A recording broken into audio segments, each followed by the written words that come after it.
Fucking mouse. That's how I like to start streams. Fucking mouse. Are my batteries going down? It's getting all squirrely. The internet can totally see you now. All right. Totally. Totally. Yes. Sick. No. We're on the YouTubular. Yeah. Yes, YouTubular. Bruh. No. No. Bruh. No. What's wrong with bras? Nothing's wrong with bruh. I like bras. Brah. Yeah. Brah. Bras. You're my What up, bruh. brah? Brah. Maybe I should compose a tweet. Yeah, I was just thinking, where's that tweet? Perhaps you should compose that. Where's the tweet? What should I say in the tweet? You should say, hey, come watch us talk about Demolition University or whatever. No, Demolition High. I said maybe. You just typed that baby, word for come word, on. didn't you? What's wrong? It's Demolition High. We're grooving. Mayhem. Mayhem. Mayhem. Hashtag Mayhem. Mayhem.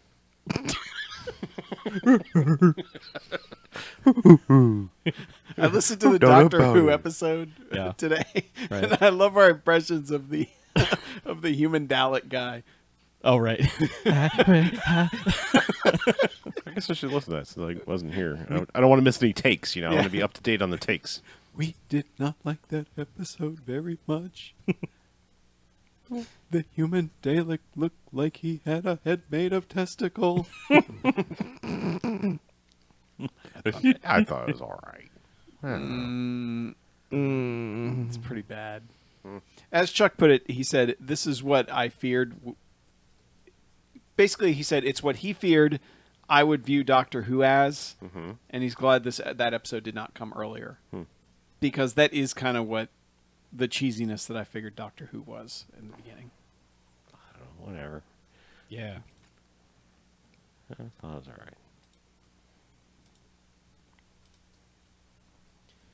right. Retweet. Retweet. Retweet. I will retweet this tweet. That fucking Dalek guy. Fucking testicle-headed Dalek. I still like the idea of him coming out and speaking with the Bronx accent. Yeah. Hey, yo, Metallic over here. I am a freaking Dalek. Okay. Mouse goes all the way. I'll grab your Oh, battery. Mouse goes all the way, does it? Yeah. Come here, Mouse. Mouse Goes all the way down. Whoa, mouse goes all the way. Oh, man. Whew.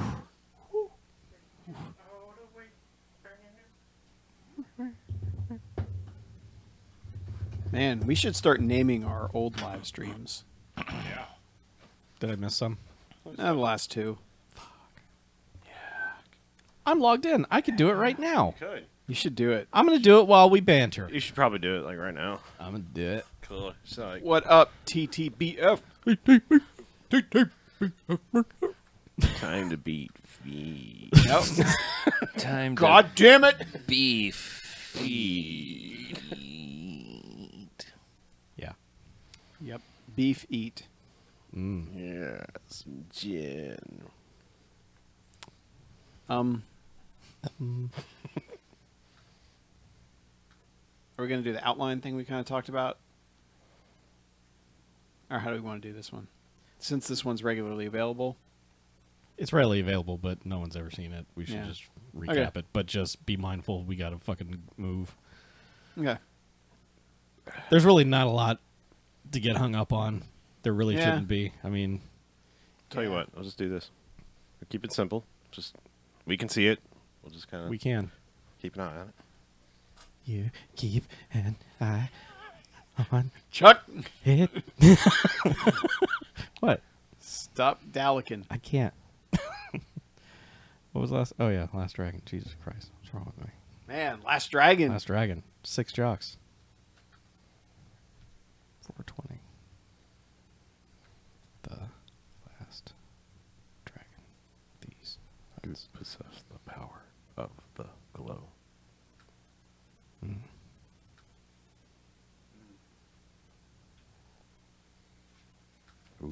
fancy stopwatch. Ooh.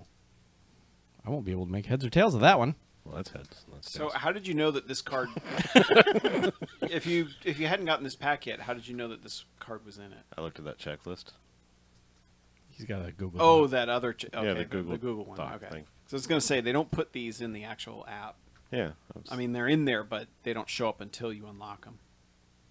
I have that Google Doc. Google Doc. How does it sound?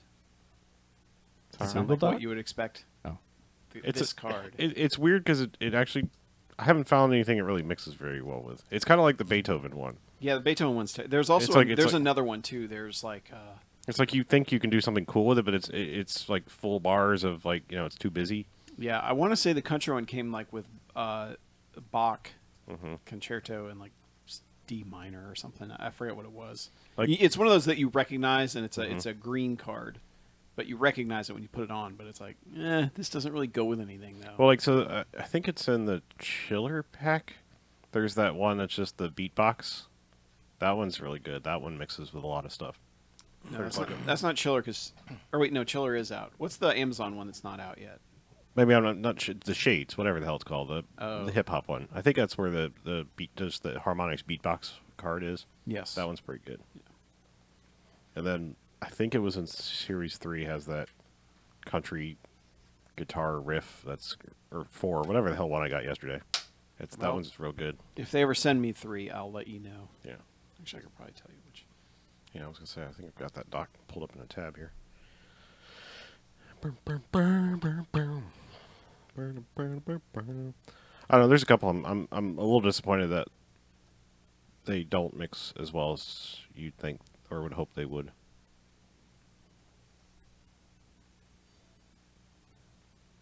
You said I don't know. Sam What, Hunt House Party. well, that's the green card. The rest of it, the.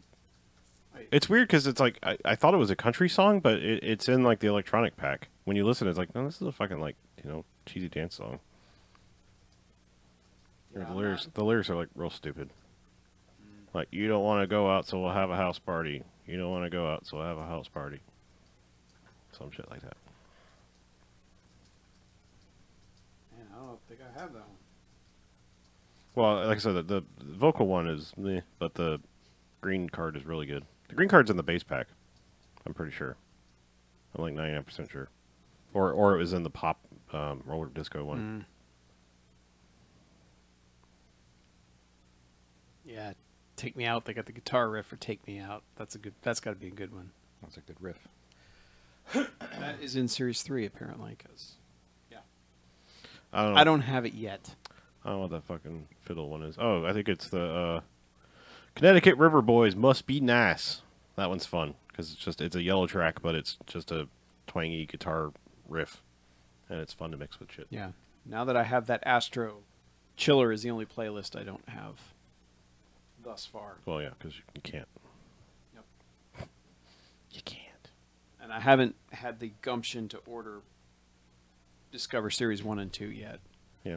I'm still debating whether to go to stores and try and find it, but it's kind of like I'd have to be able to find all of them, or else I'd drive myself insane. Mm-hmm.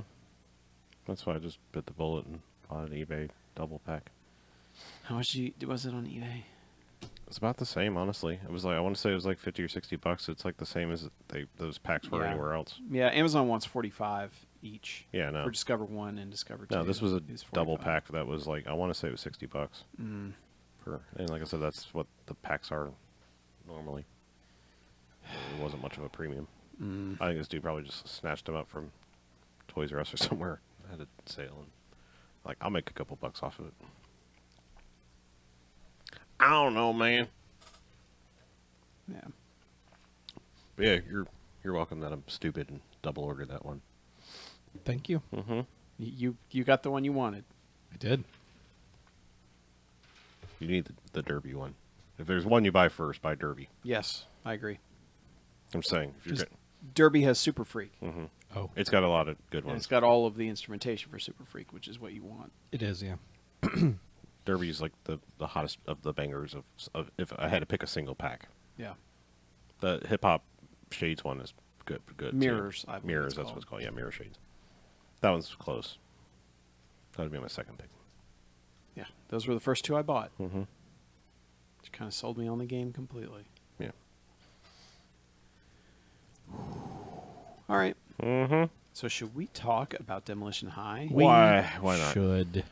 I need to pull up that Slack. It's got all that hot, pertinent info. Thanks It to does. Chuckles. Yeah, I did some over research there. Yeah. Well, you can be our fact man because I don't have it pulled up. I don't have Slack installed in here. And I'm going to be manning the stopwatch. There, you can do it on the web. Yeah.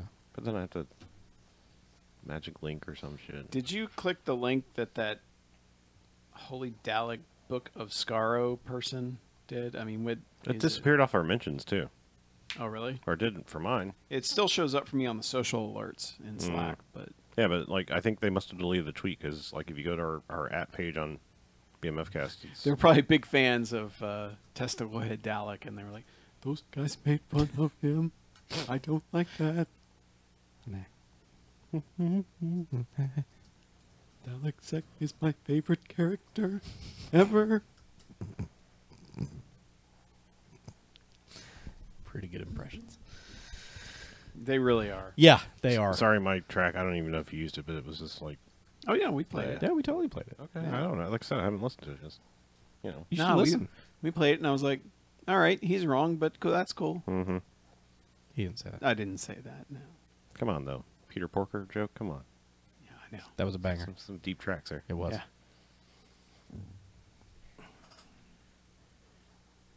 Deep cuts. Yep. So anyway, Yep. Mhm. you guys want to do it? Oh, why not? Let's fucking do it. Fucking do it. Yeah. Let's fucking How many people we got on the stream? You got a thing pulled up, right? a billion. Oh yeah, Like It's everyone's literally, here. like 3. That's right. We're 3 billion. it's close. 3 billion. Yeah, That's 3 billion. almost Wow. half the Earth's population Yeah. is watching us right now. Yeah. Yeah. Okay. It's pretty good. We're doing all right. Yeah, we're doing okay. Surprised we're not dropping any frames. I know. There's a lot of pings. Yeah. All right, wait. Who was George Buck Flower? He was the guard at the beginning. Okay. Oh, the dude that was in like Zone Troopers and shit. Yeah.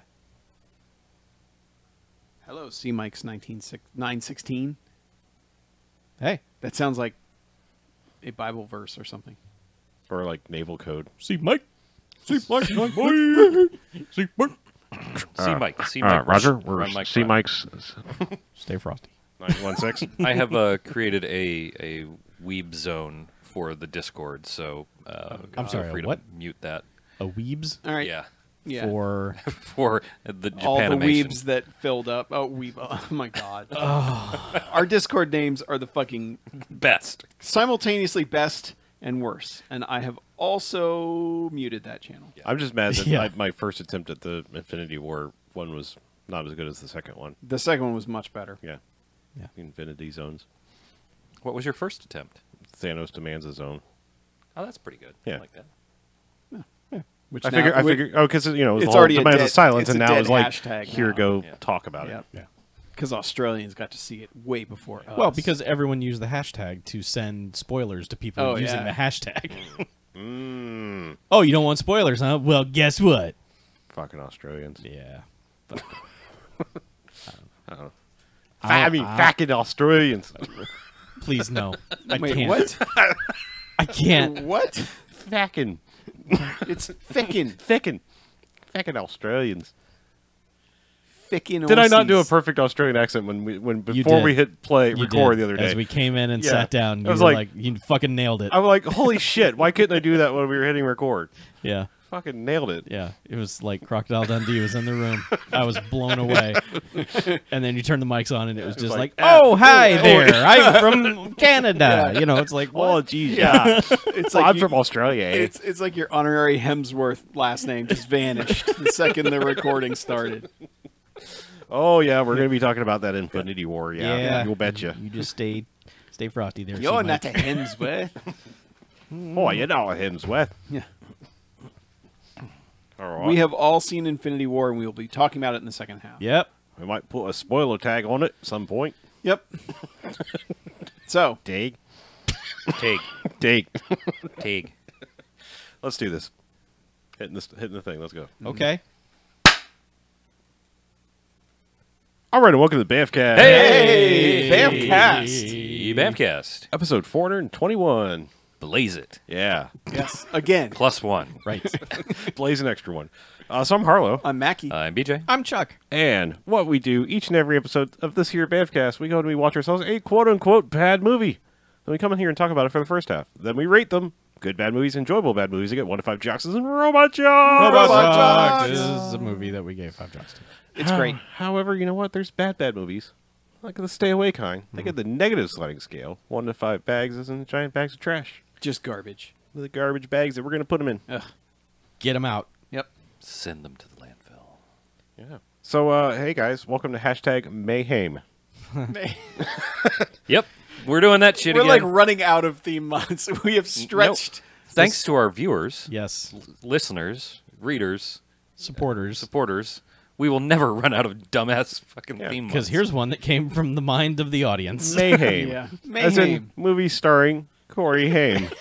In Master As in. Master thespian Corey Haim. Yes. Also professional dead guy. R.I.P. R.I.P. in peace. Yeah. Yes. Corey Haim. Mayhem will live on in your honor. This we are celebrating his entire catalog. Yeah. Yeah, most of it.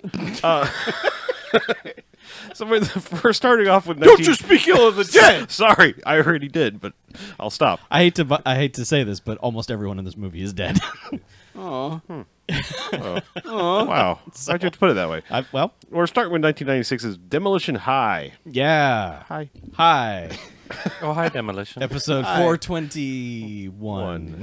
Now, on the surface, aside from Corey Haim, you'd be like, why would we want to watch this? Yeah, why? Directed by Jim Wynorski. Oh, hell yeah. This will make his 6th BMFcast directorial appearance. Yeah. Jesus. After The Lost Empire, Chopping Mall, big favorite, Deathstalker 2, Dinosaur Island, and Yeah. Final Voyage. Dinosaur Island, our most watched video of all time. YouTube's why. top video of all time. Yeah. With the most magical thumbnail ever accidentally. I think it goes Yep. Gangnam Style and then Yeah. Dinosaur Island. Yes. Yeah. Yes. I'm sure Gangnam Style is not even the number 1 anymore. Oh, no. No. It's It's probably Oh, like it's probably a Bieber Radio song. or whatever. Yeah, they call that. yes. Who? that. What? It's that Spanish song. Yeah. All right. Yeah, that's what it is. That Spanish Despacito? song. Yes, that. Yes. Yes. Okay. Yeah, there it is. Popular. I was going to say Desperado. Desperado. Why don't sure. you come off Why don't you your- come to your senses, Yes. Mackie? Despacito. Yeah.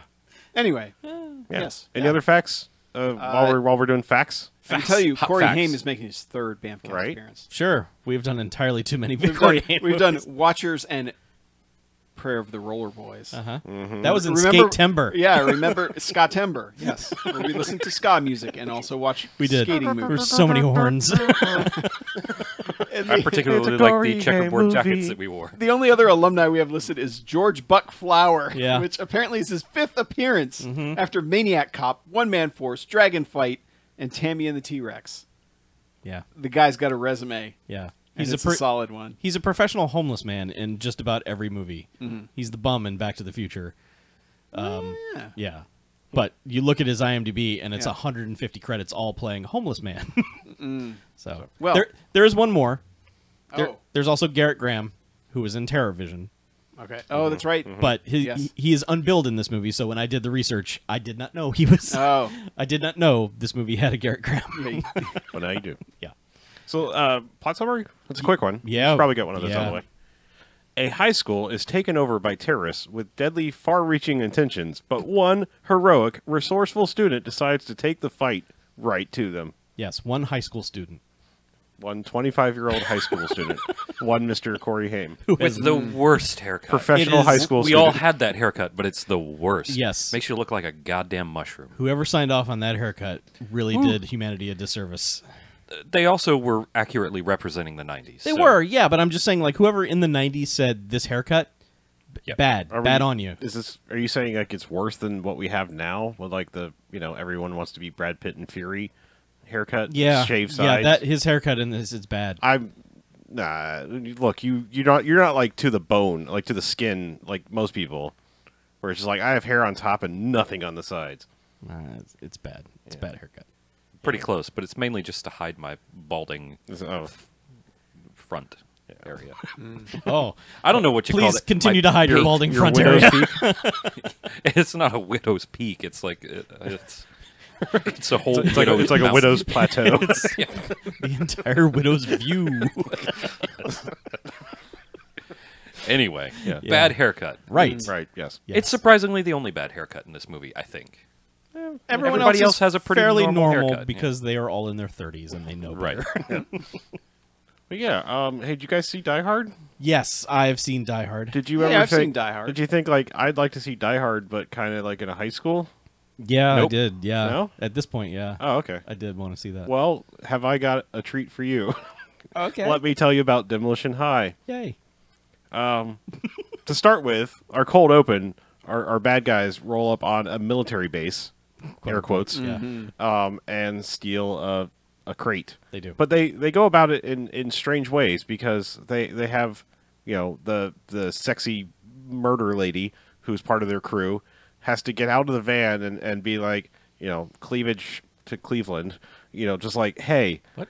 Well, it's just like she's spilling out all over the place. Just like, hey, where's the nuclear power plant? Yeah.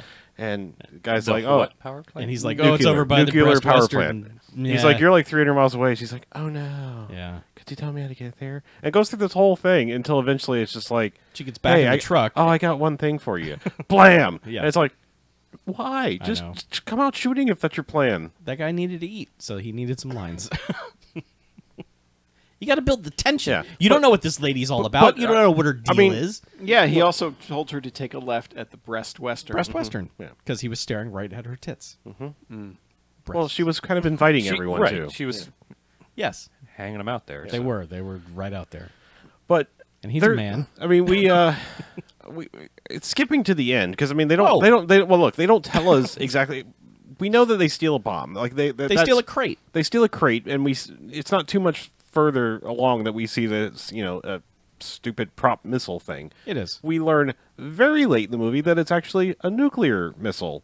It's not just a missile. Like they're Yeah, it took actually a long time to like to actually like break drop that. that it's like that it's a nuclear warhead. Yeah. And so because like early on somewhere they mentioned something like it's a top secret guidance system. Right. And then it's like, no, that's a fucking missile. And then it's like, well, Now the it's plan also- is to shoot the missile at a nuclear facility. And then it's like, nah, it's just a nuke. right. But I mean, so my point is like, and I only skip ahead because if they're stealing a nuke, they kill 4 dudes. I think only 2. Yeah, too. Well, I thought there was like a couple more inside. They were just like, "Oh, you blam." I don't know. That's Maybe. implied. Less than 5 people are guarding a nuclear warhead. Yeah. So it's my only point. I'm skipping ahead in the plot only Yeah. to point out that like it's a Wynorski joint because Also, this is not hidden far into the facility No. either. No. They just walk in, shoot the desk clerk, and then take out this crate. It's like, okay, guys. I will say for everything cheap that Wynorski is known for, the guard at the shack Yeah. has a really comfy chair he falls into as he Yes. dies. Well, he was an old man, and they did Well, not I mean, want him to be but hurt. they give him like an executive's chair, like in this Yeah. guard shack. I'm just Well, I mean, he's Yeah. you know He's they're going to be sitting there a while. He's so He's been working needs 40 a good years. chair. and Yeah. he needs Anyway, lumbar That's his support. retirement chair. That's what they spent on his retirement instead of a Right. pension. Yes. or a watch. Yeah. No watch. Oh, that's all he did. Was No health watch, care. So why give him Yeah. a watch? Yeah. But anyway, they kill Higher like than 4, a watch. maybe 4 dudes, Maybe. steal 2 to 4 a dudes. nuke, Yes. and get away. And that's our cold open because as they were stealing this nuke, they also planted C4 everywhere. And we know it's C4 because it is branded as C4. Right, It is. C4 brand C4. Only the finest. They bought C4 the brand brand C4. name, which Right. these are the finest terrorists. true. Right. Yeah. It's not just generic plastic explosive. When you want a real bang, you go for C4. Yep. TM. Johnson's and Johnson's C4. Yes. Except no Halliburton's substitutes. C4. But yes, they blow the place, and over the explosion and the fire, we see the credits. Yes. With just So is it a hot open? I don't. it is. It's a hot open with just the crunchiest guitar, Yeah. just fucking going for it over these credits. And get used to this music. Mm-hmm. Get used to this music. Dun, dun, dun, dun, dun, dun. We were saying this when we walked into the studio.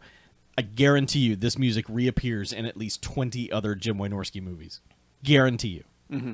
So, Yeah. But yeah, and cut to generic high school, USA. yeah. Corey Haim is the new guy. He is. He's getting hazed by a couple of the popular kids, I guess. Sure. Who knows? Because I we don't guess. see any of the other kids hardly. Yeah, I mean, to be fair, this movie starts at like the end of the day. It is, yeah. School is over. Yeah, so Pretty much. He's getting, I mean, I don't know. I guess it was implied that he went through some more of the day because, like, they harass him and he's just like, guys, you don't want none. Like, I'm from the Bronx. You don't, like. They're like, back. hey, Yeah. dude, what's your name? And he's like, Lenny. Ha ha, Lenny. What's that short for? Leonard. Ha ha ha. And it's like, Leonard. yeah. And they're all Yeah. just like, man, good one, Eddie. And You're the best. He basically just, for a while, the guy's like, you're going to fight me, really? Okay. And he just does the dodge out of the way, makes the guy punch the locker, makes the guy punch one of his friends. And then eventually it's like, still coming at him. He's like, fine, kick. I know karate. You're done. Until... But the guy also does like the I'm on my back and I flipped up onto my feet. Oh, he move. kips up, yeah. he does do Yeah. kip up. And Corey Haim reacts like, ooh, fancy. Yeah. Yeah. But yeah, he totally embarrasses that kid. And that kid's like, we're not done. Well, he smashes his head into the locker Yeah. eventually, and that's when the Oh, security the guard, security George Buck Flower, comes out. No. He was the guy in the shack at the beginning. Oh, okay. Oh, that's This- George Buckflower. Yeah. Oh, I okay. thought- You told me the security guard was I him. thought you- was that's like, I why meant I the was- security guard in the booth at the beginning. Oh, okay. Oh, Yeah. okay. No, this guy's just a Jim Wynorski alum. Yeah, that's who I was asking. Like, he's the dude from Zone Troopers and all Troopers, this stuff. Yeah. Yeah. But yeah, the guard comes out. He's like, hey, you kids. Hey, stop beating up on each Quit other. starting shit. Just, I'm security guard. Wait till I get over there. I'll stop you. Drags him to the principal. So, no, he doesn't drag him to the principal. He's just like, you better watch out. Yeah. From here, they all, like, girls are done doing gymnastics stuff, and they go They to hit do the shower. 3 seconds of random ass cheerleading things, and then she's like, "That's great. We nailed it. Okay, Let's hit the showers." Yep. Yeah. So And- like the 2 girls in this movie hit the showers, and the 4 dudes in this movie hit the showers. Yeah, and we find that this is either A, well, I mean, for legal reasons, the worst designed high school, or B, if you're a student, the best designed high yes, school. depending on what side you're on. Because it's either the worst because or the best. they literally have the boys in the girls' locker room connected by, like, the wall. One of the walls is the rack of lockers. Right. So And if you so- just stand on the benches, you can see over the lockers into the girls' locker room, Yeah. which is what Eddie and his buddies do. Yes, to watch girls And wearing they're- towels yeah. discuss things. And then they're like, snicker, we almost saw boobs. All right, bye. Corey Haim's like, what's the deal? What the hell are they looking at? And climbs up and, of course, gets seen. Also, I don't understand. Eddie is peeking on the girl that he's kind of dating anyway, so it's Yep. like, what are you doing? Like, Yeah. Yeah. how is whatever? It's just dumb. Well, I mean, as we watch more of this movie, we find out that Eddie's really lame, so He is, He yeah. probably has not made any progress in that department. So. no. But so of course Corey Haim they spot Corey Haim and security guard dude is right there like, all right, let's go, you perv. Yeah. To which he kind of like smacks him on the ass to make him get down, and he's like, dude, you're smacking me on the ass in the boys' locker room, and you're calling me a perv? He's like, I'll kill you. Get out of here. And Yeah. drags him by the ear to the principal, who is Garrett Graham. Yeah. from TerraVision. Yes. the man who declared it the Jacuz. The Jacuz. Mr. Jacuz. He can do anything else he wants in life, but he will always be the Jacuz Yes, guy. he is. So, But yeah, he's just like, oh man, you started here and you're bringing all your trouble with you. yeah. Let me show you what. Let me Fly tell you, right. Yeah, let me tell you about the last guy who was in here. Opens up his desk drawer, pulls out a gun. He's like, this guy gave me trouble too, and now he's serving 5 to 7. I don't know why I still have his gun. That should be in evidence at the courthouse, whatever. So he's just like, look, I deal with kids worse than you. I've dealt with it. I've seen it all before. Straighten up and fly right and do all the Yeah. things. 4 weeks detention. Yeah. Say another word and it'll be 5. Yeah. Now, the getaway van, we've cut to some cops just sitting on the side of the road, and they're eating donuts and drinking coffee. They're like, yeah, there's an APB on a like they call it a white truck, but it's Yeah. it's like a cargo van. It's like we're supposed to be looking It's a for a bread van. big Yeah. white truck. and they're like, yeah, like it's going to come here to Mayfield or Mayfair or whatever it's called. And of course, it doesn't do like the from behind, but it just turns around the corner squealing tires, and they're Yeah. like, son of a bitch, and give chase. Eventually, make them pull over. To which, well, they don't pull over. They tell Boobs McGee, the trigger lady, to pull over and deal with this. Yes. To which she gets out and starts to do a whole routine again, and then eventually it's just like, I have to tell you one thing, and the cop's like, oh yeah, what? and she reaches over, grabs the gun, and she's like, I hate cops, Blam. and doesn't try to take out the other cop, because like the other thing is like they haven't radioed this in. They're just pursuing this APB Yeah. van and have it radioed in. It's only when the dude gets shot that the guy's like, oh no, officer down, need backup, all this stuff, and then starts to give chase. The other officer also said too that he would would cover cover him? this guy. Yeah. He didn't do fucking shit. Nah. He just sat there and didn't get shot. They actually cut to him doing a take when he gets shot. Like, what? Yeah, like, where's my cover? Did we mention that this chick is using the biggest Desert Eagle? I mean, Desert Eagles are all Yeah, huge, but she like is. Yeah. she is aside from her healthy chest, she's a fairly small framed woman, small boned-ed. And she has this just Yeah. I mean, it's Desert Eagle, so yeah, it's fucking gigantic. There's a scene later- but it looks fucking huge. Yeah. in And also, her it's hand. like super chromed too. Yeah. It's chromed out, and she cannot hold this thing up the entire movie. There's a scene later where you can see she's clearly struggling with the weight. Yeah, of this like gun. her hand is shaking. Yes. She isn't able to like point the muzzle up. It's just another part of the ridiculous image of this movie. Yeah, But- but they don't bother to shoot the other cop, and another bit of chase Yes. ensues. To which Stunting. there's some stunting, and they end up at the high school. They do. They drive around the track for a little while Yeah. while kids like are on the field, just like the hell. Now this is the point where, I mean, everything up to this point, besides the fact that there was like a couple of dudes guarding a nuke, this is where it's like, really, like the movie starts to pull a lot of reallys. Oh, because okay. because like this van pulls up, they all bust out with guns and just start lighting up this cop car, to which the cop is hiding behind, shotgunning Yeah. back at them, and I think takes out one or two of Two them. of them. He takes Yeah. out two of them. Yeah. Yeah. But then pulls the worst police procedural move I've ever seen, which is avoid cover and run away screaming. Yeah, get shot in the back. Yeah, run out of cover into just Yeah. open air. Yeah, but they've killed the cop. It's still the leader dude, who is a little confusing because he looks like Bern Gorman had sex with Corey Feldman. Okay. Yeah, it's Jeff Kober, It is. which if you watched any TV show in the 90s or early 2000s, Yeah. he was a bad guy on those shows at some point, and he Mm-hmm. sounds kind of like Buffalo Bill a little bit. A little A little bit, yeah. he's But I got mean, a it's a little disconcerting when he's got slicked back black hair like Corey Haim of this era, and he's running around being menacing Corey Haim. Yeah. But anyway, he's like, "Oh, we already killed the cop, but here's fuck this car. yeah, fuck this car. Here's a law rocket, and I'll shoot it at the car." Yeah. Now, what I'm saying is like, really, because Corey Haim and the principal are watching this from the window, but nobody else hears this. No. Everyone else is just like, do going about our day. Well, So the school is called Demolition High, Okay. so they're used to right. explosions. It's a vocational all the school. I don't think the school was called that. It was called Yeah. No, it's Mayo right in the It's title. right in the title. Yeah. Field. It's or- called Demolition Fair. High. They wouldn't. Yeah. They're just immune to blasting sounds. All right. because Mayfield. It's all day, every day. Yeah. Anything. Play it loud, all right? I think it was the end of the day, right? Well, it And was, it was but- just the extracurricular activities. Sure. But there's a That group doesn't of excuse kid- the fact that No. there are 60 kids at least on campus Yeah, that don't I think hear this yeah, explosion. all the ones on the field run off, but there's Apparently. a contingent of kids in the gym Who don't hear any who of it. don't hear any of this, which is really weird later because they hear the tiniest of noises. yeah, Sirens. these while in- distant sirens. Yeah. But anyway, so like, besides like seeing this, like, Corey Haim is like, just glued to the window watching all of this. Yeah. The principal's taking off like, security guard, get outside. I'm gonna run out too. I'm gonna take care of this. Sit in this chair. And the lady shoots at Corey Haim a couple times, too, just because. Yep.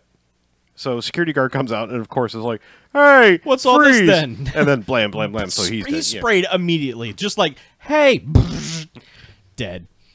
Yeah. And then the principal comes in and they're all in the school now. And they're like, "We're going to be here a while. Set up shop, plan, execute part A of the plan or whatever dumb shit." Phase 1. Phase 1. So, okay, like at first I was like, why are they doing this? This does they don't need to barricade themselves up in the school. That's dumb. But apparently It does they make had- sense, sort of. I they mean, it seemed like had they some- could have. They could have done it. They could have anywhere, gotten several places, but I guess honestly, I mean, a school kind of makes sense. They're fortifiable, I guess. somewhat. But yeah, Anyway, but They've like got- they grab the principal and like drag him to the office and like call everyone that's still here into the auditorium. Right. Say it's an emergency, say nothing else, and they beat the shit out of him a little bit. they do. So yeah, they get like it's honestly it's like less than 15 people left over in the school at this point in time. It's like 12 kids and 3 teachers. and then they drag in a janitor later, like, "Oh, we found this last guy." But Yeah. they're all just sitting there and and it's your typical like he walks in and shoots the ceiling and is like, "All okay, right, now that well, I have well, your hold on. Yeah. So they lead all these kids in. All of them are armed. All of them. Well, also Corey Haim catches up with the guy that menaced him earlier Yeah. and his somewhat girlfriend Because- and basically said, "Don't go into the auditorium." Right. Because they were in the gym. Yeah. making out. Oh wait, yeah, it wasn't him. It was the two friends who were like backing him up. He Yeah. was like, "Don't go in the gym." We're like, "Yeah, whatever." Fuck you. And he says something rather inappropriate to them. But yeah, so like everyone's led into the gym and everyone is shutting doors, just standing there with machine guns. And the kids are just like, what's going on? full size Uzis, like Yeah. not like easily concealable ones. Yeah. Like, you know. And then Tits McGee walks in with her giant Desert Eagle, and one kid is like, I think they might be up to something. And it's like, She not only that, she like purposely like puts it down on the stage in Yeah, like a loud listen. clangy way. He goes to Demolition High. That's He's true. just used to being around chemicals they've all the seen time, some so shit. it's Yeah. messed with his Yeah. brain. His perception isn't quite there. yeah. If they'd seen the branded C4, they'd be like, "Oh, we know Right, what's up." Oh, because yeah. you only get at the vocational school, you only get generic C4. Right, yeah, you wouldn't be able to identify until your it. graduation explosion. Right. Yeah. Yeah. Then you get the real stuff. Right. Yeah. That's That's when you go to Demolition University, where Right. your tuition can afford you to buy real Right. C4, Exactly. not the knockoff bullshit that they Yeah. give you in high school. That's why Demolition University is so expensive. Yeah, they should have gone to munitions middle school, and maybe they know what guns were. yeah. Yeah. Anyway, like Luther comes in and just, sprays some bullets in the air and is just like, all right, we're bad guys and you guys are hostages. Yeah, I will note this. Mhm. I really like the gunshot sounds in this movie. They're it sounds good. dumb, but they give every shot a lot of punch. Yeah. And he shoots the ceiling like 7 or 8 times. Mm-hmm. Like each time he wants to get people's attention. Most movies, it's like bang. Yeah. All right, I have your attention now. He's like bang, bang, bang, bang, bang, bang, bang, bang, bang, bang. Bang!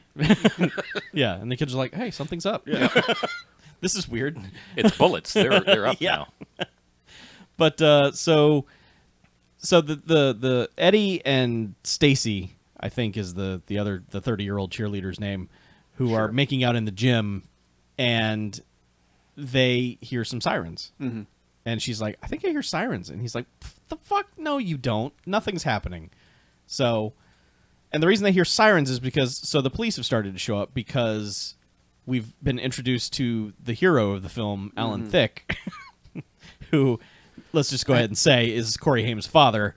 Yeah. Who they have moved to this sleepy town because they used to live in the Bronx in New York, where Alan Thicke was in charge of the World Trade Center bombing investigation. And they've come here to get away from all that. But now they're right back in the thick of it. Yeah. I get that joke, you son of a bitch. Yeah. Yeah. So- I mean, he's basically doing the Reginald Vell Johnson thing. Basically. in- Yeah. because you got to have that in the Die Hard movie. Except he's Corey Haim's dad. Yes. Yep.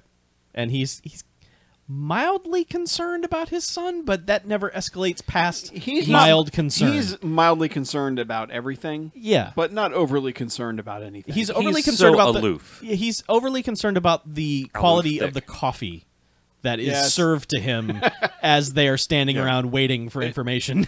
It doesn't make any sense in the context of like the movie and character motivation. No. But it makes all of the difference as far as your enjoyment level of this movie. Yeah. Because he'll just be like, "Oh no, my son." At first, he's like, "My son's not in there. Why would he be at school any longer?" After hours? No. Like, why would he be there any longer than he Yeah. has to be? So at first, he doesn't even know he's in there. So it kind of excuses his flippantness at first. Right. But then when he finds out Corey Haim's in there, he's still just like takes some asides for, "Oh well, joke." Yes. Like Dry comment. Yeah, it's just like he's not that concerned about his No. son. no. He's not angry with him. Yeah, as we He's- learn later on. Yeah, oh yeah. He is really not concerned about no. his son. So you're all right? All right. Well, yeah. climactical I joke. mean, but I mean, we can't really break down. It's a lot of running around like go find the kid, go find the John Right. McClane, of this situation. Yeah, because like they even reuse some of the same thing, like someone calls him a cowboy, or Yeah. it's like they know he's there because Corey Haim has gotten the two, Eddie and the girl, to join him as they go to the office to look for the gun because he's like, the principal's got a gun, let's go get the gun. And Eddie, of course, is giving Corey Haim shit and gives him shit for the next 45 minutes of the movie, Right. even though he's been proven right and there are terrorists in the building. Yeah. But so they go to the In office. his defense, Yeah. wouldn't you give Corey Haim shit Oh, if you met Corey Haim? Every second of every day. There you go. I would be like, your Mostly stupid for that hair haircut. and your oversized shirt are real dumb. And you're also 25 and you're still in high school. But so they go to the principal's office to get the gun, and they're all just in the office blabbing about what they're doing. And Corey Haim looks down and says, oh no, they've taped the intercom open. They can hear everything we're doing. They're going to know we're going to get the gun. And it's like, Jesus Christ, shut the fuck up. Like, the second you saw that it was taped and you knew they were hearing you, shut up. But so then Luther's like, oh, they're in the office. Let's go get them. And he thinks it's a cop. Like, he doesn't think it's just kids. Right, yeah. Because he's radioing, like, their whole, it's... Who knows? Sometimes they have to use the phone. Sometimes they just have radios. It doesn't matter. Well, but I mean, it's just to get their stupid plot out of the way. Like, what they're going to do versus what they're telling him is, like, they're giving him the diehard bullshit, like... Yeah. We have this, and we're going to kill everybody unless you dismantle all police and military forces and like all this stuff and give all it back government agencies must be dissolved. Give it back to the people, the real taxpayers, and all this stuff. And it's all just the bullshit of like, we're going to make you spin your wheels until we get what we want. Right. Their actual plan is that, again, this is skipping ahead, but like their actual plan is they're going to launch this nuke at the nuclear power plant and cause like a meltdown thing. They're going to survive because they have hazmat suits. Sure. And they are going to go rob they have like a money destruction facility, like the place that you incinerate the money when it's the currency incinerator. Yeah. Like that's what their actual plan is. We burn more money than anywhere else in America. Yeah. So I mean, it's like it's Die Hard 1 mixed with Die Hard 3, where it's like they're going to rob the the mint or whatever the hell it is, or the reserve. You know what? But it doesn't feel like that bad a plan. it's not. It's really, not. except that like the hazmat suits or the radiation suits are not going to actually. Those will not save. They're not going to protect you from a strong rain. Yeah. Yeah, No, these were like bad. those are for come in after a nuclear blast, not survive one. Yeah. No. No. That's the only It's problem. not like brace yourselves. Here it comes. It's like Put your ooh, hood on. And also, stiff breeze. yes, your irradiated money will just continue to give you cancer. That's for the rest of that's your also life. true. Yeah. Yeah, you None of can't it's clean. launder that off. Yeah. Yeah. Right. However, Yeah. it's a good plan. Otherwise, yes, Sure. Yeah, why good, not? fine plan. But so Corey Haim's running around creating chaos, and and they catch his two, Johnny and Stacy, whatever the hell his name was, Eddie and Stacy, and so he's like, oh damn, and he's just quipping the whole time, and they set up. They're like, all right, there's 3 floors of this place. 3 henchmen go searching for him. Each take 1 floor. Yep. So his first plan is Science lab. he with the help of them they undid all of the gas Bunsen burner valves and filled the room up with gas and then wait for the henchman to come in, and he's got a cigarette at the ready, and Because he asked Eddie for a cigarette, and Eddie's like, why? you're gonna smoke now. It's like, what the fuck do you Well, think no, I'm first doing? he's- all this gas into this room. At first he's like, you got a cigarette. He's like, what? Why? And he's like, do you have one or not? He's like, yeah, here. He's like, do you have a light? He's like, you want me to smoke it for you too? Yeah, it's like, dude, Demolition High. You should know You what learned he's this in about class to do. last week. Yeah. God damn it. But so he's just sitting there like waiting for this dude to come in, and they, I guess this is before they get taken back, because Yeah, yeah. he throws the cigarette in and sends this one man to Burning Man. Yes. One Because ticket to this Burning guy Man. comes in and just sniffs for a while, Yeah. like something really smells off in here, and then Corey Haim just flicks a cigarette in the room, and then that Like, man. what goes grown up. person doesn't know what gas, like That man. Okay, gas doesn't smell like anything. The thing that they put in the gas so that you know there's gas. Yeah. He didn't go to Demolition High. No, Right. he didn't. He went to Apparently some not. basic ass high school that didn't teach you to to know when the lab is full of gas. But yeah, so he burns to a crisp, and Luther comes and finds him and is just like, "Get him, bring him to me alive. I must have him." So I don't think he orders the alive thing until he finds out he's the police chief's No, son. he does. Okay. Yeah, he's like, okay, now I'm pissed. But Bring yeah, him to me. but alive. at some point they get captured back, and Corey Haim's alone. Like they get taken into the auditorium, and with all the other kids. Well, I don't remember why. They It just happens because they get split up yeah, when he gets his best kill. yeah, because And like he sends them off. well, because the other thing is like where's the shop class, and he's like, what? Why are you going to make something in the middle of a hostage situation Yeah. or whatever?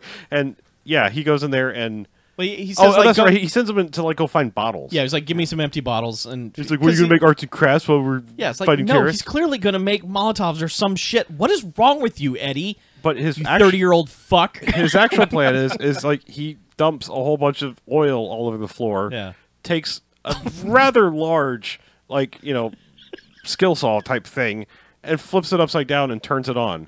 This is one of the circular saws Yeah. with like the 12-inch blade. Yeah, it's not like your little standard 5.5 that Like, most it's- people use. It's This a is the one that big like, ass saw. Yeah. Yeah. And flips it upside down so that this henchman comes running in, hits the oil, and goes whoop, whoop, whoop, whoop, whoop, and then slam, head right down into the saw, and we don't face first into we the don't saw. really get to see it. We just get the blood splatter on the wall, but still, It's good enough. It's the idea. Still pretty grody. Yeah.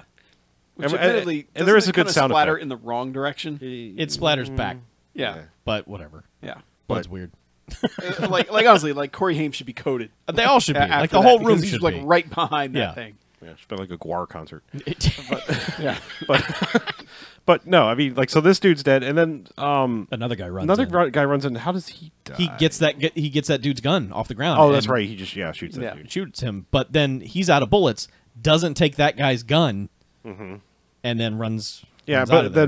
then evil dude, whatever the Luther. hell, Luther comes in and is just like calls out. He's like, "I've got your girlfriend. Come find me." yeah, Doesn't go chasing him. And like he knows he's in that room, but it's like you'll come to me. yeah, yeah. So yeah. Because that's the other thing is he's got the gun. They did get the gun from the principal's office. yes, he's got it, and It's empty. because he checked it. It's like, there's no bullets in it. Like, why would there be? But and then like through the rest of the movie, he keeps checking it. Like he keeps verifying that there's no bullets in And it. He just- recocking it is like I'm gonna fake somebody out with this. Yeah, and it's but he's like- sitting there with like gun at the ready. He's like, "What the fuck are you gonna do, Corey Haim?"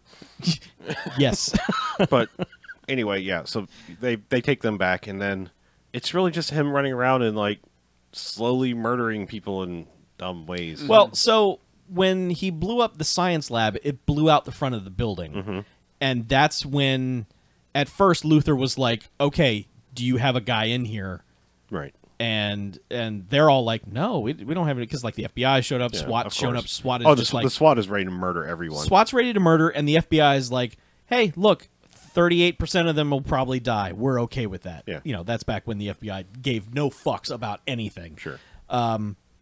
But then they find out that he's the police chief's kid. Yeah, because some reporter comes up like asking Alan Thicke's assistant dude like, "What about we've heard that I don't know why they would have heard this, but like we've heard that Word on the street. we've heard that Chief Slater's kid is in the school." He's like, "Don't print that. If like they find that out, that Yeah. they'll have a thing on And us." the reporter has this moment of like, oh, you're right. Yeah, Yeah. ethics. But the reason they know that he's his kid is because, one, when they shut the power off, because we haven't even gotten into that subplot. That's the best with, subplot of the with movie. Bernie, our friend Bernie. But what happens is they shut the power off, and so then basically he ends up calling Alan Thicke, who's like, "Oh well, it's they gotta if they're gonna shut down all of the power supply. He's basically like, we're doing your demands, but you gotta understand they have To to shut take down the take Atomic down the Regulatory Yeah. Commission, they have to cut the power in order for everyone to go home. Mm-hmm. And are you buying that? You know, Yeah, he's just like, and bad guy's like, who am I talking to? Yeah. and he's like, Chief Slater. Chief Slater. Chief Slater. Yeah. And then later, basically, they know Lenny Slater's that kid's Well, yeah, name. cool because Yeah, like but because they're, shitty guy Yeah, because they're gives up threatening his Johnny or what the fuck his name is Eddie. and he's just like that's the best Oh, part yeah. because he grabs him by the hair and he's just like it's Lenny Slater, that's his name. Like the way I thought it was one he's of a you in the bitch. room saying No, that. the because way he rolls on him is like the Yeah. funniest like smarmy shit. the second his shithead. hair gets touched, Yeah. he's just like, Lenny Slater's his name. and Oh then God. and of course he's like, Slater, you say? Yeah. Bring Oh. him to me alive. So anyway, let's talk about the best subplot of this movie, which is Okay. the back and forth with the power company.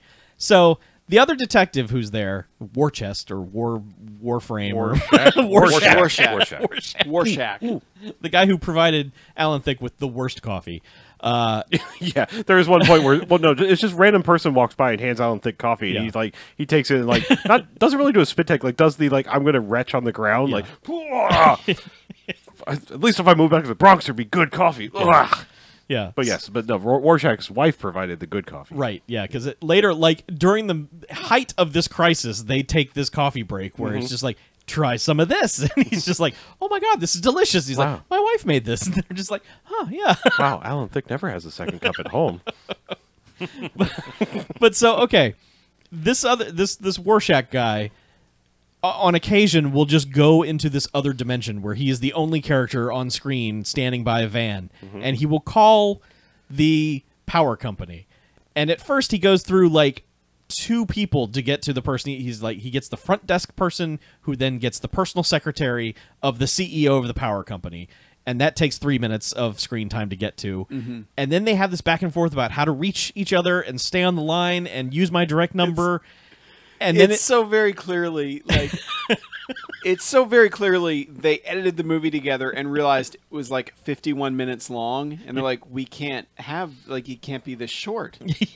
And so they're It has like, to be well, what 9 can we minutes do? longer so we can submit it to Cannes. Because all the way all these scenes are filmed, they do not connect to anything else aside from Rorschach being there. Yep. You know, being on one end of the line, because all the other stuff is just somewhere else. yeah. So he tells this guy, like, we need you to cut the power. And of course he's like, you can't just cut the power. You have to cut the whole quadrant, you know. And he's just like, just do it, or else all these bad things are going to happen. And then he's like, hang on, and then dials another number. He's like, Bernie. And so we cut to like the bowels of the power company of this, just this guy standing by a breaker box.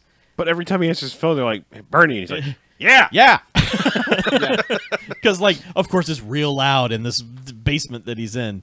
And it's just like, we're going to need you to cut the power. He's like, okay.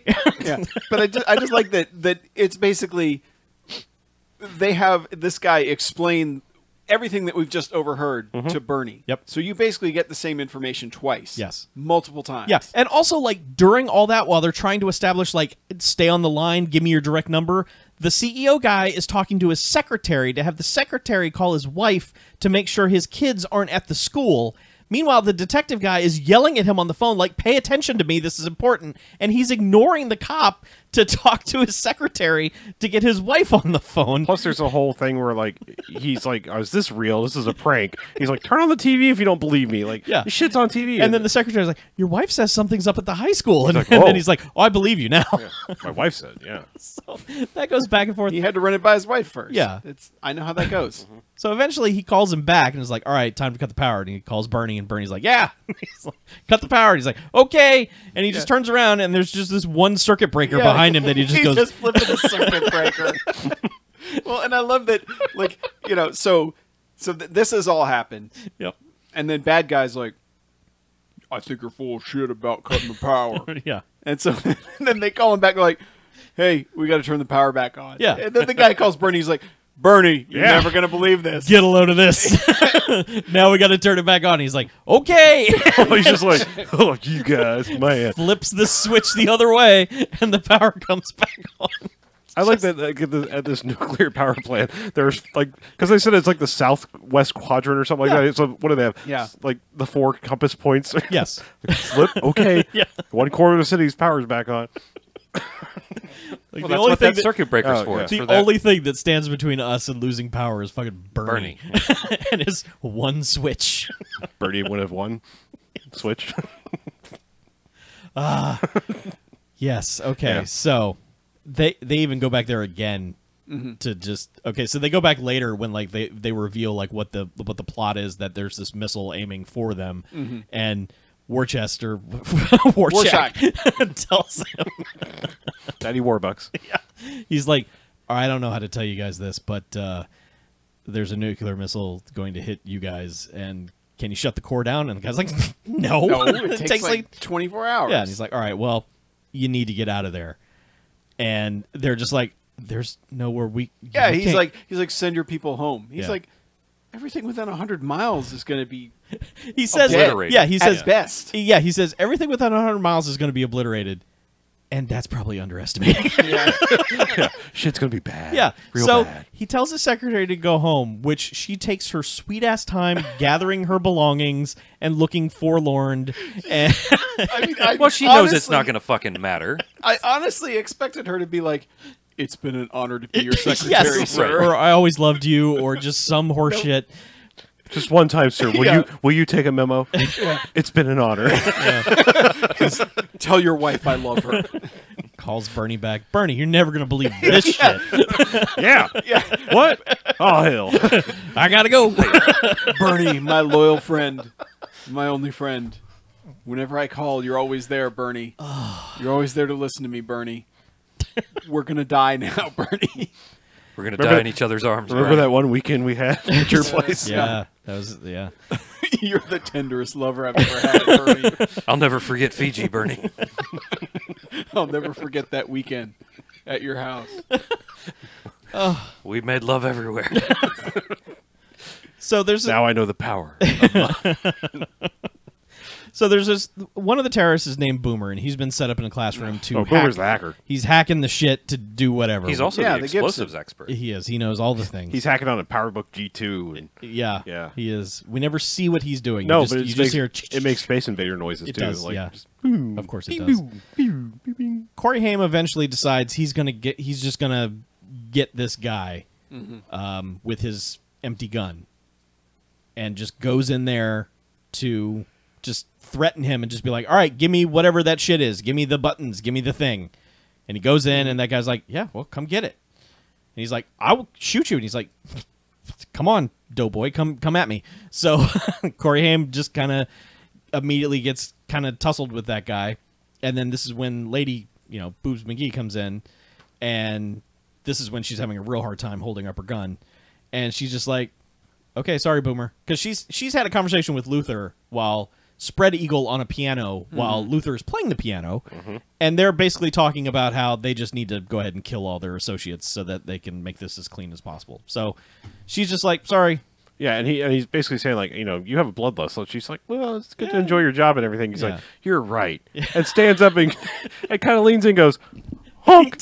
He honks her hooter. Yeah, he honks her boob, to which she starts laughing, which had to have been a take that they Oh, yeah. weren't supposed to use. Yeah, But he's just like, yeah, you got to enjoy your work. Honk. Which, Yeah.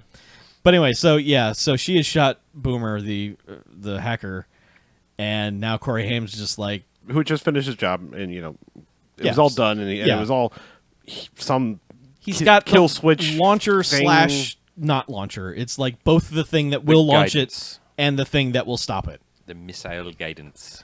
So Well, the kill switch thing with the little toggle switches was the fail-safe. Like, Yeah. you hit that, well, it will detonate the missile, not in a nuclear capacity. You just Right. destroy it, but Self-destruct. also set off the C4. yeah, So it was like if you come fuck with us, we're at least taking the school out. yeah.